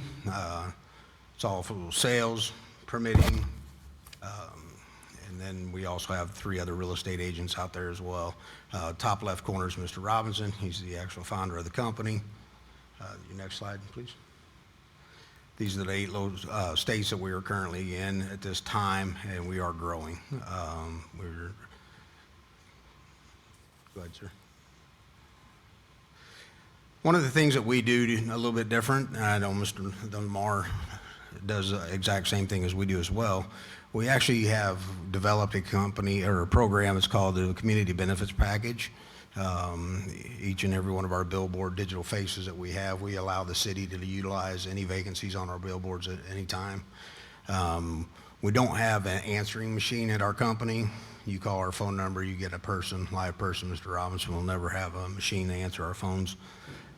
Each one of our billboards are connected to the National Weather Service Center. So anytime that there's a tornado threat to the community, all the advertisement shuts off and it turns an advanced warning system for the community. So that means everybody that, whether they're from Schererville or they're passing through Schererville, they'll know that you are under a tornado warning and seek shelter immediately. That also works for other situations as well, you know, especially hazardous weather conditions. We also have Amber Alerts built into ours, Code Silver's built into ours. We also have a fugitive document that we allow the city police department to utilize for, you know, fugitive people in the area, or if they have a maybe an Alzheimer's patient or something, or an elderly person that's got away from their facility or whatever, they need help locating them to get them back safely. We allow them to do that as well. Any town events and stuff like that as well. We're usually pretty good about joining the Chamber of Commerce to get a true bloodline of what's going on in the community and what we could do to help.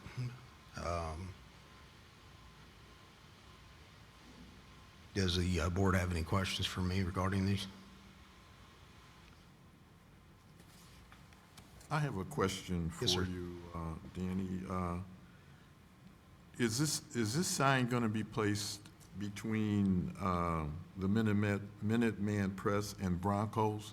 You know, each of them Yes. have signs. Is it going This to would be? be the actual site plan right here, sir. Okay. There's another. Yeah, but I'm asking you, will it be placed? Is this sign going to be between? Yes, sir. Okay. And you'll actually see the designs there as well. We actually did the stonework on the pole. We actually put the Schererville on the sign, promoting the Schererville location as well. This is a V-shaped sign. You did see the engineering designs that were attached to this as well. Any Mr. Chairman? questions from board members? Mr. Yes. O'Rourke? Clarify, under the purposes, is a permit of an off-premise. What's off-premise? What does that mean? Digital off-premise advertising. But it's on the premise. I That's don't just- understand. Technically, it's basically the writing of the law as far as, it's not an on-premise, right below ours, like with the Minuteman Press. That is considered an on-premise sign. It advertises businesses that are actually on that property. The Oh, okay. off-premise signs, we advertise local businesses Something all else. over Okay. Schererville. All right, Yes, thank yes, you. sir. And you've got this picture, and then the drawing. They're all three different orientations of how the sign is. That one shows the post in the middle. This one shows the sign overhanging towards the road. And then this one shows the sign overhanging towards the parking lot. The latest modification there, somehow or another, a ball got in there, but we had to modify that for that reason, sir. That's the reason why it's showing exactly, that is what you will see. So it'll basically be in that spot, but overhanging. Yeah, the partially drive area. overhanging the on-premise, but overhanging the parking lot. So less obstruction to the Minutemen Yes, sir. sign, okay.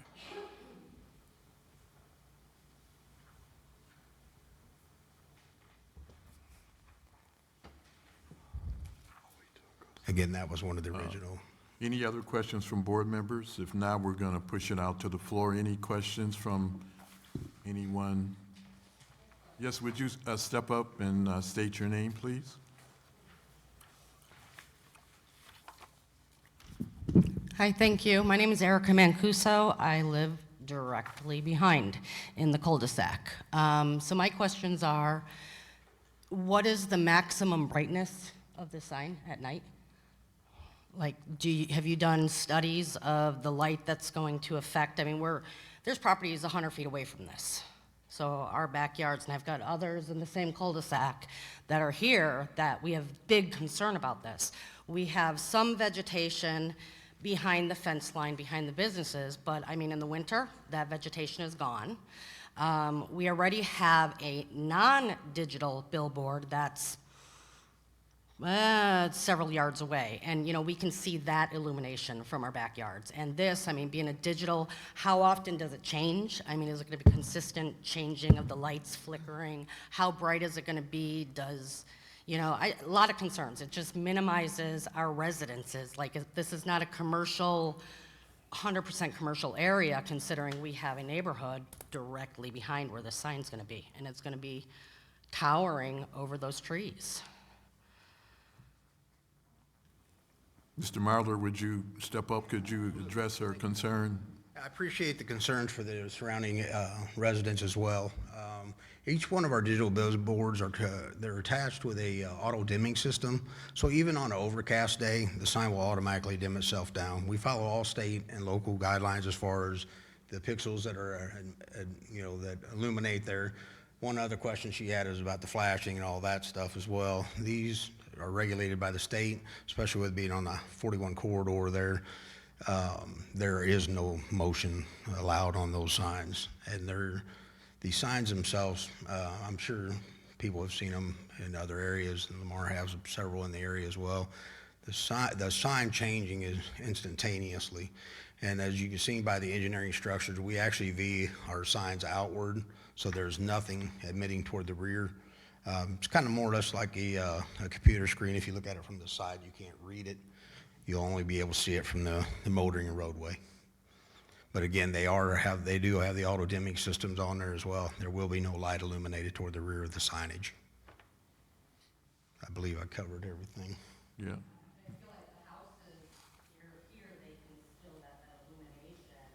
But due to the angle of the sign, you won't be able to see it. There will be no light. You won't even be able to read what's on the sign, period. You need to tell them I'm sorry, ma'am. they need to come up there. Ma'am, could you come up here because we want to make sure that your comments are, and with you standing in the back, it may be hard for the individuals to record what you need to say. My Go name ahead. is Donna Martinez, and I live right behind where they're going to put that sign. I'm at 2320, and we moved in 5.5 years ago. We actually put a privacy fence up so we can kind of eliminate some of the noise from 41, and we have 5 pine trees in the back. They're pretty tall, but they're not going to cover any light that would come from a sign. My bedroom is in the back, and we still get, because they have floodlights on the building, and we still get some of that light, but this is going to be higher, so I'm going to be getting more light. And if he says it's going to be on an angle, how are you going to put a double digital sign on an angle? Because you're going to want to see it from coming from the north and going south, right?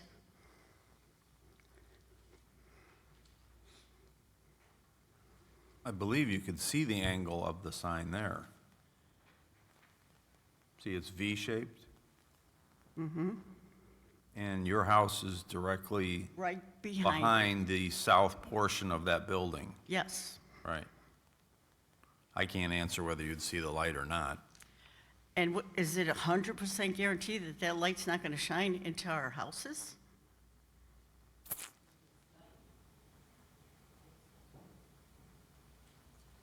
Mr. Marler, would you address that? Absolutely. The angle of the signage, if you can tell, if you would just take an arrow and draw straight out, that illuminates to the north and to the south. And actually, this signage here, you will see the back of the structure. There is no light emitting from the back of the structure in any way, shape, or form. I guarantee you that. The sign that you were talking about, which is, I'm assuming, north, or actually the south side over there, there is another off-premise sign further on down the road. It does have a lighting that reflects up on the signage. There's no control of that lighting that's on that sign. The digital billboards don't have exterior lighting illuminating onto the face of the sign. It's all digital. But it's up high, and it won't, that brightness still You won't get pour anything into behind the the, sign. There will be nothing radiating behind the sign, I can tell you that right now.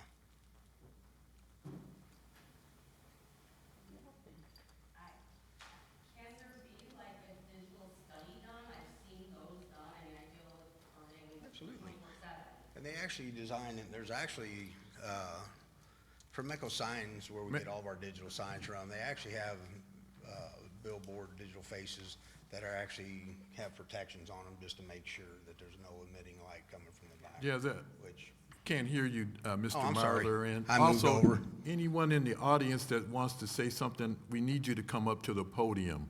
Because first of all, you need to identify yourself so we know that it's on record, and then everybody can hear you, okay? So if you want to say something, please get up and come up to the podium. Go ahead.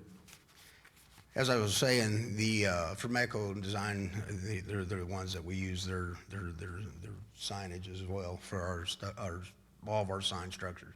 They actually have another LED face that has a protection. I'm not really sure what the terminology is, but it's actually got around each one of the digital outlets, it's got like a teardrop that protects it from any light emitting to the rear of it.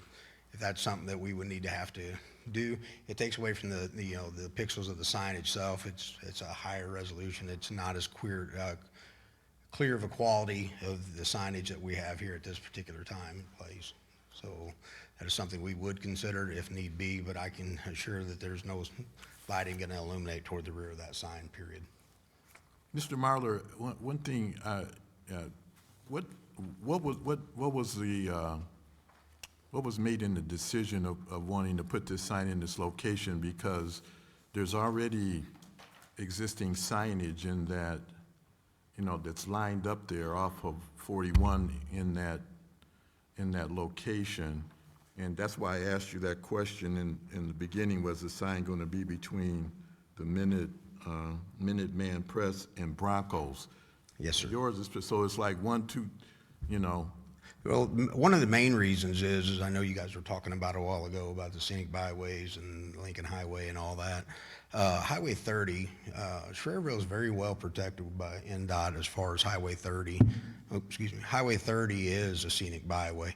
It kind of comes in a little bit there by 41, but I've actually was working with a location in Columbia City, and I was denied by my state permit because I was too close to a scenic byway. I was over 2,000 feet away from it, but I was still considered too close for a scenic byway because they could see the structure from that scenic byway, and the state would not issue a permit. We do, we come here, we spoke with several landowners in this area. We were developing in the northwest area. We've done a lot in the Illinois market, and now I'm in the Indiana location. I usually get with local business people, real estate companies, and ask them for some guidance as far as where a good place would be or location. I've probably looked at 50 locations before this location here was actually chosen. We really want to be a part of Schererville. We don't want any complications with any of the surrounding community people as well. We're here to support them, not, to cause any animosity or any heartburn with any of the residents. And I can understand their concerns with the lighting as far as facing toward the rear of the signage, but there's no lighting that will emit. There will be a couple camera arms that come off. We mounted all of our digital billboards 24/7. There's actually someone there from Echo that monitors them all the time. That way, if there's any discrepancies, we're notified immediately. Any other questions from board members at this time? I just have one. Listening to what the residents were saying, on a sign like that, is there ever, I'll call it a wing or some kind of a baffle or something that can shield the light that could go north and south on Yes, each sir. one of those ends Yes, sir. that sticks sir. out a few feet? It's kind of like, I don't know, it's kind of like Topgolf, how they have those sheathing that goes down the side. Right. That will protect and make sure. Is that something sure you that could there's no- add? Absolutely, absolutely. So we could put that in the, Yep, we can put it in there. No okay, I problem. think that would help with Yeah. any concerns of Again, like I light. said, I don't want to cause any problems for the community. We want to be a part of it. No, if it's something that's already a But thing, yeah, let's that's something we can do immediately. do it. Yeah, okay. and that could be part of the building permit as well, I'm sure. Any other questions? I'll wait till you bring it back. Okay. Any other comments from the floor, out there on the floor? If not, we're going to bring it back here to the board. Mr. Chairman? Mr. Jarvis? Okay, we don't currently have a billboard sign at that location or near there. You do probably about 300 feet to the north. Yes, sir. But point I'm going to make is that we have an overlay district plan, which is Route 41 and US 30 corridors. And Title 16, Item 6, if the permit is for an outdoor advertising structure, the off-premise sign shall maintain a distance of at least 3,960 linear feet from an existing billboard. And if you want to check with Lamar, which I think they own one that's north of there, it's probably 500 feet. This is to the board again, Sean Pettit with Lamar Advertising. We do have one at Liz Car Service. That's why Robinson has had to locate it, that they had to come down 500 feet in order to meet the NDOT requirement. So we have an existing static bulletin north of there, 500 feet. That's the Car Star, right? Yes. Yep. Okay. But that's our overlay district rules. So I know you're here to allow a permit for an off-premise sign, but we're going against our own rules. I understand, and my question to the board is, I know that there's actually been one that was newly installed just up the road from that location as well, which is still underneath that same umbrella, I'm assuming. We didn't come here with, 15 different locations. We came here with one. We don't want to oversaturate your community either. I know Lamar knows what I'm talking about. Whenever I talk about Decatur, Illinois, and DuQuoin, Illinois, they had a sign company come in there and put 50 of them.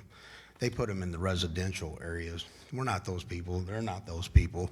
We just, we're just wanting to give everybody in the community an equal opportunity to advertise. We are competitors, but we're not, in a boxing ring. We respect each other's businesses. It's what we do. This particular location, like I said, it was an interest to us. It's obvious an interest to them as well. Again, we are just asking for an opportunity to be a part of the Schererville community. That's all we're asking at this point. Thank you. Well, we welcome you to Schererville, but I think that's a bad location.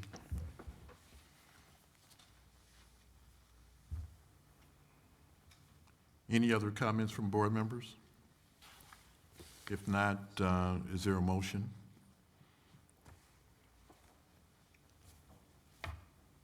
Motion from board members. Mr. Chairman, Mr. Jarvis? BZA case 26-6-27, 2313, 2321 Wicker Avenue, East Horizon Mall. General location is the same, Lot 3, near the Minuteman Press. Petitioner Robinson Outdoor LLC, Danny Marler, Real Estate and Lease Acquisition Specialist. The request of variance of use as required by ordinance number 2004, Title 19, Section 4, Paragraph L. Purpose to allow permit of an off-premise 14 by 28 double-sided digital billboard with an overall height of 44 feet. I make an unfavorable recommendation to the town council. Have a motion from Mr. Jarvis. Is there a second? Second. Second by Mr. Kuros. Mr. O'Rourke, would you do the honors? Mr. Corus? Yes. Mr. Jarvis? Yes. Mr. Olszewski? Yes. Mr. Davis? Yes. Mr. O'Rourke, yes. Thank you. Unfortunately, it's unfavorable recommendation, sir. We thank you. We encourage you to look for another site within Schererville. We're always looking for businesses to come, but in this particular case, this particular site, we just feel is not going to be good for the citizens of the community as well as the existing what we have in our law books, that it's not within the correct diameter there. So thank you for your time and wish you a good evening. Mr. Davis, if I may, Yes. just to let the petitioner know that this will go in front of the town council as well at their July 8th meeting with that recommendation. So if you're welcome to attend it and state your case to them as well. So thank you.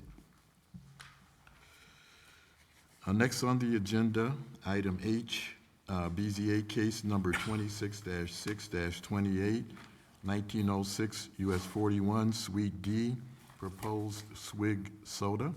General location 1902-1906 US 41, Plaza Heights Edition, Lot 2. Former tenant Starbucks Coffee. Petitioners Black Mountain Soda LLC, Darren LeBlanc and Randy Hallam. Request a variance of use as required by ordinance number 2004, Title 16, Section 5, Paragraph C3. Purpose to allow a drive-through lane within the US 41 Commercial Corridor Overlay District. Mr. Attorney, are the proofs of publications in order? They are. Thank you. Would you state your name?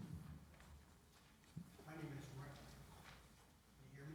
No, you need to speak into the microphone. Must be off.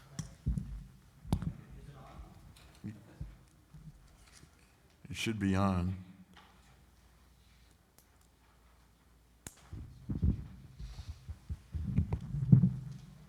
think you'll be set now. Step up to it so we, yeah, there you go. It's not on. Battery's tied. Oh, okay. Okay, is that better? Yes, that's a lot better. Thank you, sir. So my name is Randy Hallam. I live in at 2863 Piper Place, Plainfield, Indiana. I'm one of the owners and CFO of Black Mountain Soda. And we are here to request from the board a favorable recommendation for a variance of use permit to continue the operation of an existing drive-through facility at 1906 US 41 Unit D. The subject property was previously operated successfully by a Starbucks drive-through. Our understanding is that Starbucks has terminated the lease here due to their change in their policy where they're only doing locations that have a lobby, and this location does not. So they closed this one, but it was successful. They didn't close because of any other reason other than it didn't meet the requirements any longer. So Swig is the original dirty soda, if you've heard of a dirty soda, founded in Utah. It's over $1 billion plus now beverage category that's been going on since 2010.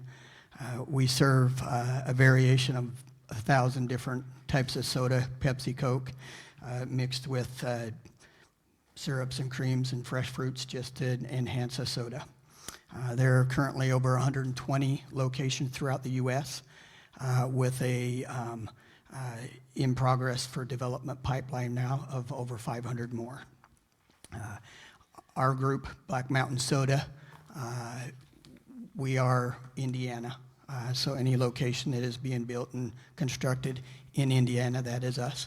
We currently have 5 locations in the Indianapolis area, and Indiana has accepted us and welcomed us very well into the neighborhood. We are a drive-through only operation, so the interesting and fun part about this particular building that we're dealing with is it's just a drive-through. We don't utilize lobbies, we don't utilize that. We just have a business model that enhances the speed at which we can hand out drinks to those who want to participate in soda. Schererville matches and fits really well with the growth that we're looking for in the Midwest out here in the state of Indiana. There's a lot of traffic. There's a lot of family and student orientation in this area, so it fits the demographics that we're looking for. We won't have to do any modifications to the building.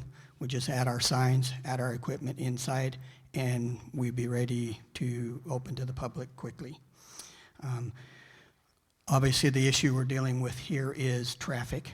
We are on the corridor on the 41, and so it's trying to maintain the off-premises stacking queue issues that, of course, Seven Brews have the same similar type concept with many vehicles off the road. This existing facility that we have, Starbucks didn't have any problem with it, and with just a single line stack, you can fit about between 22 and plus cars on off the street. And if you double stack it, which the back parking lot allows, and there's space for it, we can get upwards of 40. Our existing units that we have, we just had a grand opening 3 weeks ago down in Greenwood on a corner lot. 60+ thousand cars going between the two intersections easily on a daily basis. And the concern there was traffic. We do, on a grand opening, you'll have upwards of 1,000 cars that will go through a facility. During that motion, we had, at any given time, we didn't exceed 30, 35 cars on a in a stack at a time. That was our max, and we were doing that kind of volume running the cars through. So where we're at here will be of similar status. I don't think we have quite as many cars, but it's a newer area for over here. But with the abilities to move soda through the stack, if you look at 35 cars off-road, if we have 35 cars off-road, in theory, that will allow us to do 100 cars an hour. That's how many sodas we could run through and keep cars going, and we would not affect the 41. We would not be on that. Now, the existing parking lots and areas that are around that would allow us on crazy day, if something were bad were to happen, would allow us to extend those limitations of our queue and our stack to still continue to keep cars off that main road, which is our primary objective. We've got in the 5 locations, this location here actually has one of the better layouts for where cars can go, and we've not had any issues with public traffic backing out onto the main streets. So,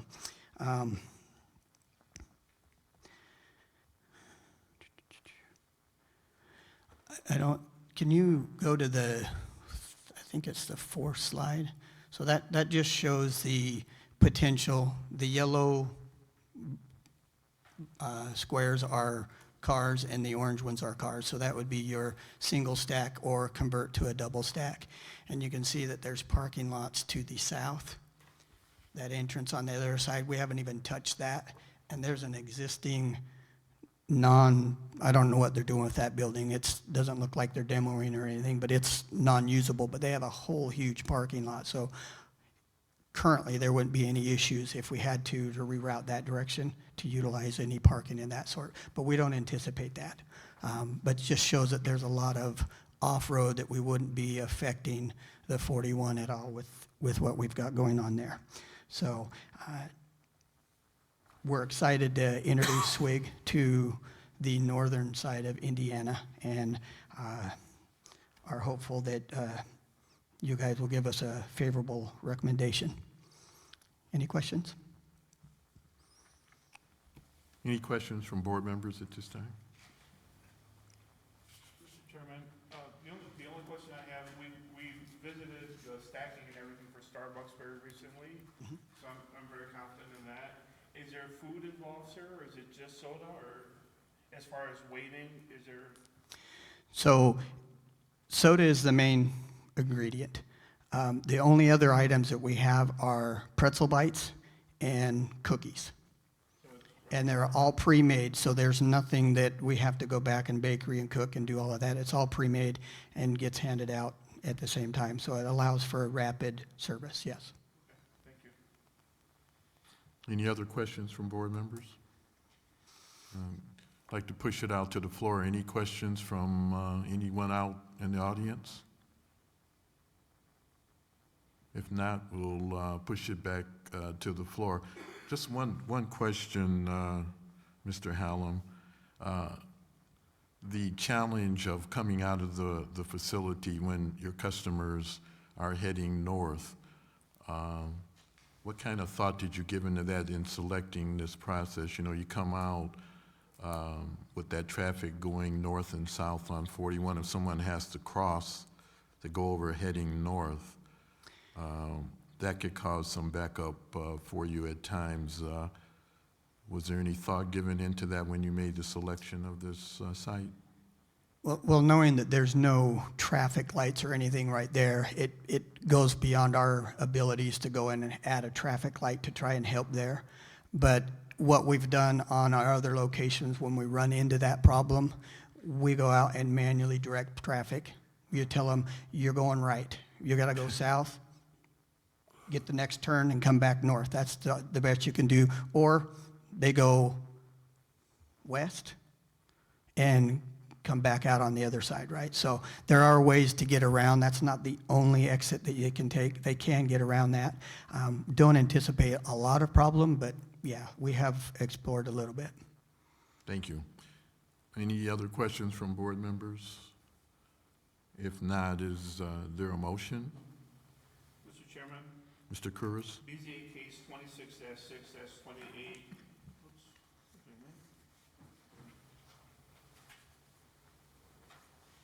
BZA case 26-6-28, 1906 US 41 Suite D, proposed Swig Soda.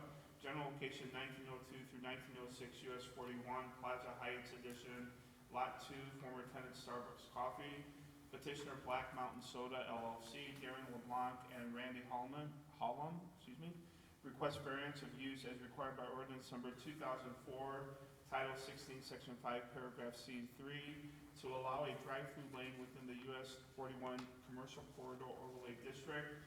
Motion for a favorable recommendation to the Town Council. I have a favorable recommendation from Mr. Kuros. Is there a second? I'll second. Second from Mr. O'Rourke. Mr. O'Rourke, would you do the duties for us? Mr. Corus? Yes. Mr. Jarvis? Yes. Mr. Olszewski? Yes. Mr. Davis? Yes. Mr. O'Rourke, yes. Motion passes. Good luck. Thank you. Have a nice evening. Next is number I, BZA case 26-6-29, 350 West Lincoln Highway, Coffee Cabin, general location 350 West Lincoln Highway, Track 4, and the corrected plat of Lincoln Ridge Planned Unit Development. Petitioner, Coffee Cabin LLC, Jeff Conti, owner, request variance of use as required by ordinance number 2004, Title 16, Section 4, Paragraph C2. Purpose to allow an outdoor permanent pop-up attraction within the US 30 Commercial Corridor Overlay District. Mr. Attorney, are the proofs of publications in order? They are. Thank you. Would you state your name? Sure. My name is Jeff Conti. I'm the owner of Coffee Cabin along with my wife, Dana. We were the original owners and builders back in 2014, and we're looking to expand at this point. Okay, could you give us A little more detail? description Yeah. of what's going Okay. on here? Well, this is actually a pretty innovative idea, that concept we came up with. It's a family attraction. In essence, the building of it's really nothing more than a fancy fence, taller and wide, a little bit deeper, but it allows us to enhance our outdoor seating area.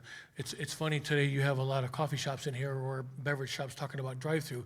We were the first drive-through coffee shop, first only drive-through coffee shop, I think at least in our general area. I'm not sure of any others.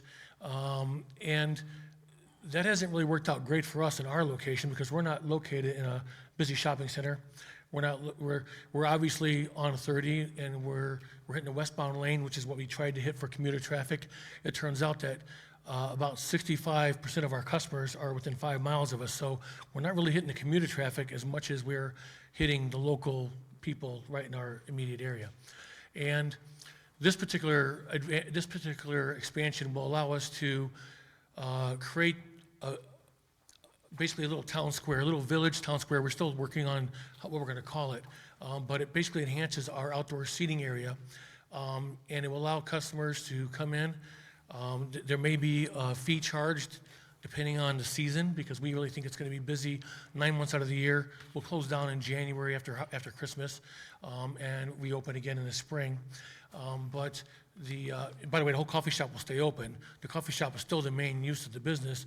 This attraction allows us to draw customers and also to give the community something that I've never seen before anywhere in the world, much less the area. But there's a bunch of special effects built into the structures. They're 4 foot deep. They're very much constructed like a fence in a sense that they go into the ground 4 feet. We can actually build them above ground too, so it'll actually sit on the ground. But in this case, we're asking for a permanent situation, which we'd like to obviously put them in the ground because we want to be able to put sidewalks in. The idea is to give the look of a village, as you can see.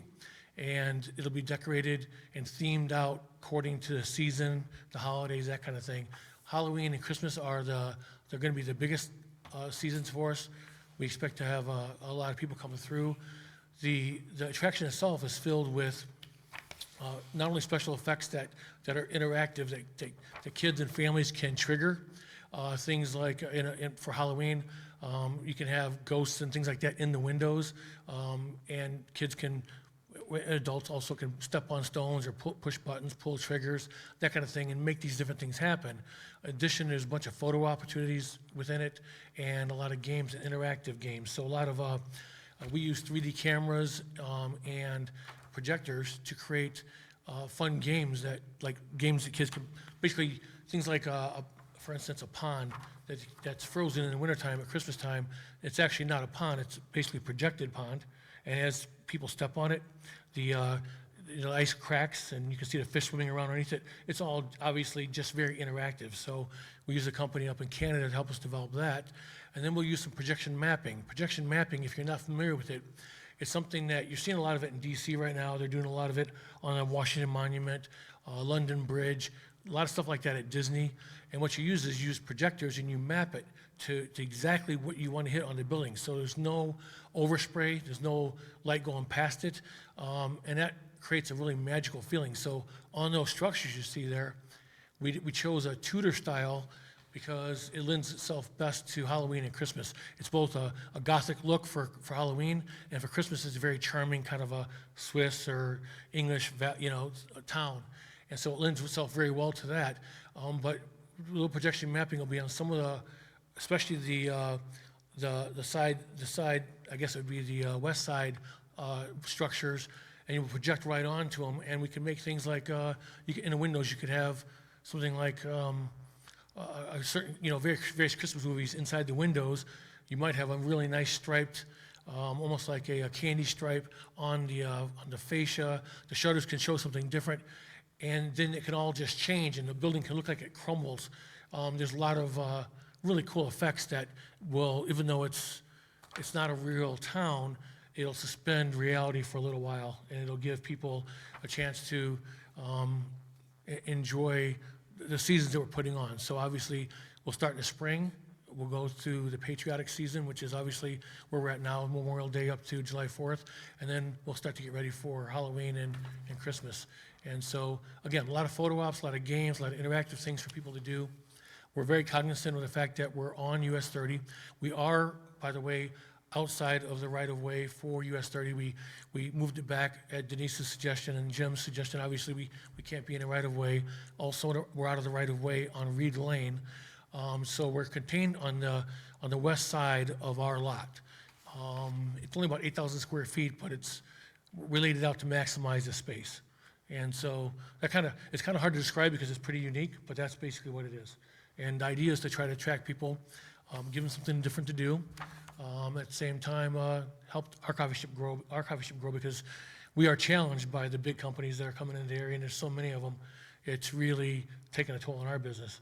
And we've expanded to ice cream, to breakfast, to bakery. We've expanded. The gentleman who was just here mentioned a few items for food. We've expanded quite a few things, and our customers love everything that we make. We have a very high ratings for most of them, but it's still difficult to stay competitive when we're not in a major shopping center and we don't have a lot of people shopping right in that area. As far as parking goes, I know that's something Denise mentioned a couple times. I believe we have 26 spaces on our parking lot, but we're part of a PUD. And so Helix actually owns the land that our building's built on, and they operate. They don't operate when we're going to be. Key times for us are going to be evenings and the weekends. And Helix is closed during those times. So we share, as a PUD, we obviously share a parking lot with the Lincoln Ridge Plaza. And so if we have those days, and we hope to have those days where we have a decent amount of attendance, we can accommodate that parking wise. So that's where we're at. Well, thank you for the very thorough explanation, Mr. Conti. Are there any questions from board members? I have a question, Mr. Chairman. Mr. Curris? Your creativity is off the chart, and I welcome it all the time whenever you're in front of us. And I appreciate the fact that you're doing kind of a mini thing of what you wanted to do here, and I think it's great. I just have two questions for you. The highest point is the clock tower, and that would be at 27.5 feet, is that correct? That's where we're going to put it. I did shrink it down to 25 feet, knowing that a lot of towns have an ordinance about 25 feet.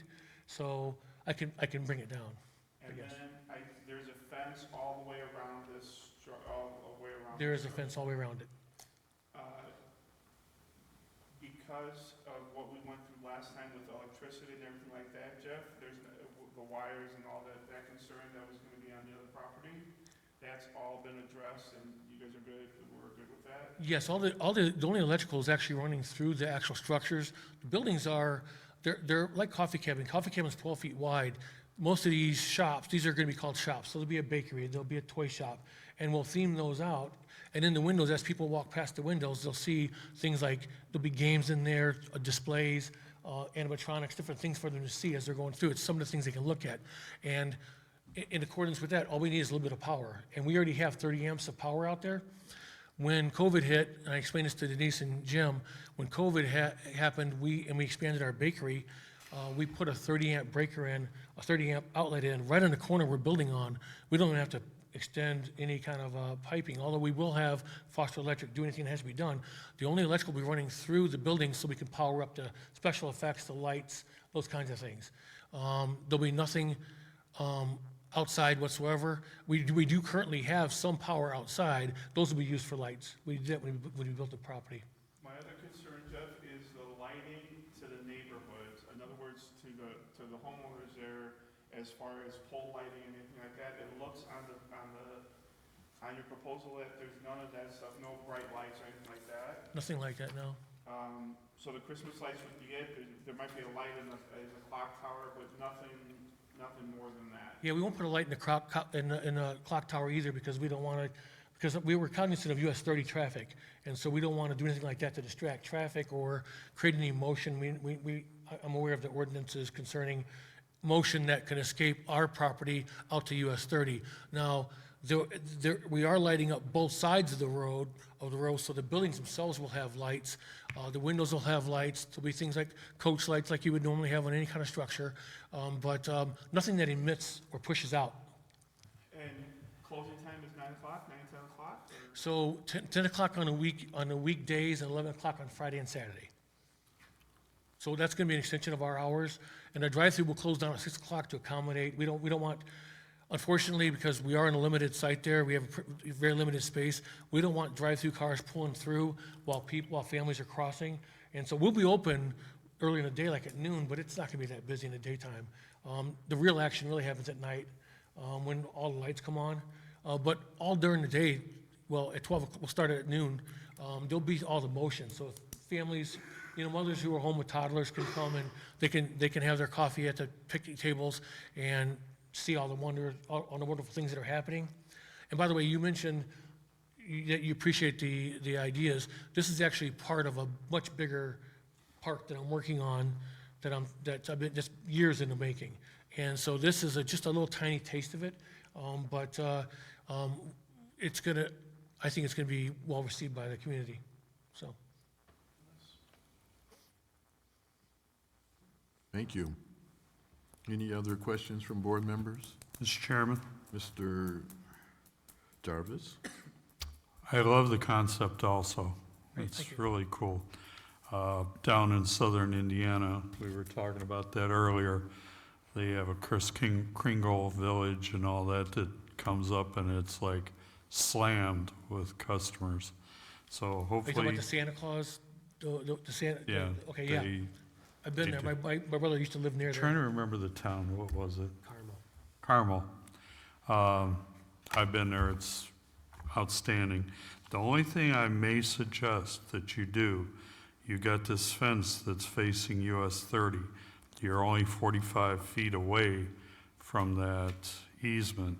You may want to stick a couple ballards somewhere in that fence, just in case somebody loses control off of US 30. Well, we plan to do that. And by the way, the fence is not a traditional fence. I should mention it's actually a wall. I mean, there'll be 4x4 sunk into the ground like a normal fence. Okay. But we'll have actual wood siding on both sides, so it's a very attractive fence. Matches everything else that we're doing. But in terms of protecting anybody, last year we were applying for a pop-up, and we were a lot closer to US 30, and the police department had a concern if somebody was to drive off and hit it. And I know the code enforcement officer suggested maybe some Jersey blocks. We don't want to do anything that's super unattractive. No, I'm but not what we could do suggesting some that. ballards on that corner. And by the way, in 12 years, nobody's ever driven off, but because we are going to be making it pretty attractive, somebody might get distracted, and we're aware of that, but I have no problem with putting some ballards in, especially on the corner as people are driving through. Well, luckily, most of the traffic that we have in Schererville now on US 30 makes it so nobody can go over 10 miles per hour anyway, so. You wouldn't believe how true that is. We put this on, there's a little bit of a curve on US 30, and for years, people didn't know where we were. It took us 5 or 6 years before people finally realized who we were, because they were so busy looking at the traffic ahead of them that they didn't even know, they noticed the little cabin next to it, so. But I like the concept. Great, thank you. Any other questions from board members? Mr. Chairman, Mr. O'Rourke? I think you answered most of my questions. They're all about the fence. So how high is that fence? Well, I can make it 6 feet or I can make it 8 feet, obviously. So it's, when I say 6 or 8 feet, I mean, I'm flexible on that. It depends on what, if you were concerned about the light escaping and you want a taller fence, then I could do that. I have no problem with putting 6 or 8. I'd honestly take your suggestion on that. Well, I'm just going by some of your pictures, and believe me, I know these are just renderings. Yeah. But the back fence, the one that's along Route 30, I can picture little kids going over a short fence. Oh, yeah, no, that was just shrunk down so you could, it's a cutaway so you could see over it. Right, so that was one concern, and the construction of it, and then again, the curve after you receive your coffee, that sharp curve there. You say you've never had anybody go towards the trees? No, Now you're gonna actually, put a fence right along that curve. the only time we had that issues with that was a snow plow. Sometimes they can't make that turn real sharp, so they take some of our turf out. And so we've put some stone in. You wouldn't believe it, but people actually, we have probably once a month, we have somebody turn right away after the pickup window, and they turn on our sidewalk. And we've had to have maybe 3 or 4 cars towed off of it, because we put boulders up, we put trees up, we put flags up, and some people still just make that automatic turn. And so we've actually added some things. We're going to be moving our flag because we want to move the flag out, and we'll be able to put the flagpole also, kind of to help keep people from doing that in the future. But no, nobody's ever had trouble making that turn. Yeah, I know you get a light post that's there too. Yeah, we do. And that's my only concern, protect people on the other side of the fence. I see. Oh, yeah. We could look at put some ballards there as well. Yeah, if you put ballards on the inside of the fence, it may not be aesthetic, but Well, again, it would be pretty easy Or to the disguise outside. it. It'd be Yeah. pretty easy to disguise them within our fence itself. Right. So you wouldn't even see them. that's my only concern. I think this looks great. I'm excited. Right, thank you. Any questions from the audience before we bring it back to the board for a motion? Yes, please step up and state your name. Hello. My name is John Zellers. I live directly across from it. Actually, the front of my house would face this. And I guess one of the questions I have, and I like the idea. I think it's actually pretty cool. But one of the questions I have is the height of it. How high is that going to be? And also, how bright is that going to be? Because my front of my house and 2 of my bedrooms in the front of my house are going to face this, and I'd like to know how bright this is going to be and how tall this is going to be, because this is ultimately going to affect me and my neighbors directly. So if I could get those questions answered. So these are basically 1.5 stories. So they go about 16 to 18 feet high. As you can see, there's the main level, and then you can see dormers. The dormers actually make up the 2nd level, and again, it's a facade mostly. 18 feet is the max, except for the tower there. You can see the tower is kind of an important tie-in. We just want to make sure that it's going to go in the ground. It's going to be very structurally sound. I've been a builder for 35 years. It's going to be built super well, but the only thing that's taller than that, again, is the tower. And again, we had it at 27 feet 4 inches, but we can take that down to 25 feet, no problem, depending on, I didn't know what the code was here. I know that in Griffith, where I've done a lot of building, there's codes about adjacent properties and things like that in terms of heights, but there's nothing really here. So to answer your question, it's going to be about 5 feet higher than the coffee cabin is now. peak of the coffee cabin, the gable peak on the roof. And in terms of light, the buildings will block, the courtyard design will kind of contain the light with the exception of working out towards our parking lot and the retainer pond you have there, the retention pond you have there. So I'll say it very clearly, we're going to be, again, good stewards. If any local, any residents have any issues, we'll address those issues. We will not, we're here to be, we want to be popular. We don't want to be a nuisance. So we'll definitely take that into account. But again, that's the reason why it's kind of in a C shape, so it contains there'll be a little bit of sound. We won't do any blasting of sound. I thought that might be a question. I want to address that as well. We will have music, sometimes, Christmas music, that kind of thing. But it won't be anything that really escapes the immediate area. We're cognizant of that. Everything in here is DMX controlled. As you know, we used to own Northwoods, and so we were very cognizant of stages and sound equipment, and lights, and all those things. And so this is all DMX controlled, so it's very highly programmed, with the exception of the things that the residents or the guests can affect changes when they come through, buttons and things like that they can do. But in terms of light and sound, we'll do our best to contain it, and if we have any objections from the residents, then we'll deal with those. I appreciate that gesture on your part. Does that address your concern? It does. It does. I just have another question. You guys mentioned that you don't own that property and that you rent it or lease it, correct? Okay, so what provisions, and we also mentioned that Route 30 in the previous other discussions is a historic highway that we want to preserve, and we want to keep the integrity of it. What provisions are going to be met if this doesn't work out? Who is going to assume ownership of it? If you don't own the property but you lease it, what are the plans going to be to not, I guess, leave it abandoned somehow? Do you see what I'm going with? What type of contingency plans do we have going forward with putting something up that isn't legally owned by the renter, I guess, so to speak?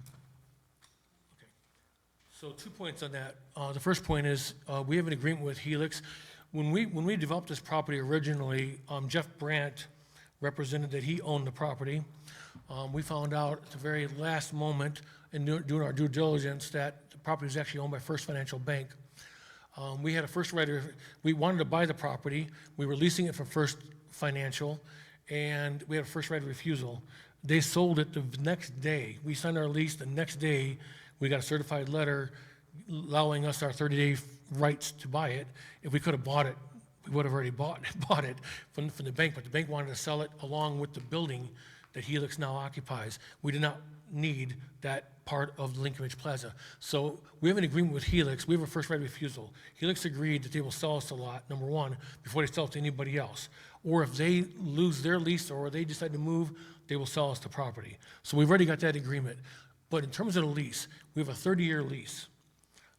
Land leases, a lot of people know it was 99-year leases. Ours is 30 because it's obviously their buildings, but our lease calls for us to return the entire property to dress dirt if we should leave. And so if something didn't work out, and we've been existing with Coffee Cabin, not doing the best sales for 12 years. We're in it for the long haul. We have no intention of leaving, but if we did, we would return to dress dirt unless Helix decided they wanted to lease our footprint to somebody else to build a property on it and leave the lights and all the expense we put in for the drive-through. But at their option, we would return it to dress dirt. So no matter what happens, we would return it to dress dirt. And once again, I want to remind you that this is no more permanent than landscaping or a fence, in the sense that I could actually remove this very easily. Again, they're 4x4s and cemented into the ground. So by no means is it a super permanent structure unless we are doing well, and we're doing well with it, and we anticipate doing well with it. So hope that addresses your concern. They did, and thank you very much for answering that. The last thing I'd just like to say is that I know that we know that this is a high-traffic area, and I'm not saying I'm a poser for it. I'm just bringing this up. This is a very high-traffic area, and We now have that Kennedy Avenue construction project going on, and I'm not sure how that is going to tie into the overall traffic pattern or what's going to move. I don't think any of us do. I mean, we can kind of guess as how it's going to happen, but we just don't know that. So I want to make sure that everybody is cognizant that this is a high-traffic area, and this will affect it with other projects going on, and I'm going to leave it up to the board's discretion whether or not you think it's a good idea, because I honestly don't know. I'm sure you guys have done traffic studies with the projects that have gone on, and I just want to say it again. It is a high-traffic area. It moves a lot of volume. That's why we're called the crossroads of the nation, because of the amount of volume that goes through there. So again, just make sure that you consider that when you approve or don't approve it, which I'm neither for or against. So thank you very much. Thank you for your comments, sir. Okay, with that being said, if there's not any other additional questions from the board, is there a motion? Mr. Chairman, Mr. Curtis? BZA case 26-6-29, 350 West Lincoln Highway Coffee Cabin, general location 350 West Lincoln Highway, track 4, in the corrected plat of Lincoln Ridge Planned Unit Development. Petitioner Coffee Cabin LLC, Jeff Conti, owner, requesting variance of use as required by ordinance number 2004, Title 16, Section 4, Paragraph C2, for purpose to allow an outdoor permanent pop-up attraction within the US 30 Commercial Corridor Overlay District. I move for a favorable recommendation to the Town Council. I have a favorable recommendation from Mr. Kuros. Is there a second? I second. Second from Mr. Olszewski. Mr. O'Rourke? Mr. Corus. Yes. Mr. Jarvis. Yes. Mr. Olszewski. Yes. Mr. Davis. Yes. And Mr. O'Rourke, yes. Motion passes. Thank you. You're welcome. Next on is Commission Business Findings of Fact, BZA case number 26-4-20, 2516 Ticonderoga Street. Michael and Cynthia Zamora, developmental variance as required by ordinance number 2004, Title 17, Section 14, Paragraph A, to allow a 6-foot privacy fence to extend 20 feet over the 30-foot building line on a corner lot. Is there a motion to approve? So motion from Mr. Corus to approve. Is there a second? Second. Second from Mr. Olszewski. Motion passes. As if there's not any correspondence, go ahead, I'm sorry, Mr. Okay. There's not any correspondence. I want to wish everyone a happy holiday. We are in adjournment.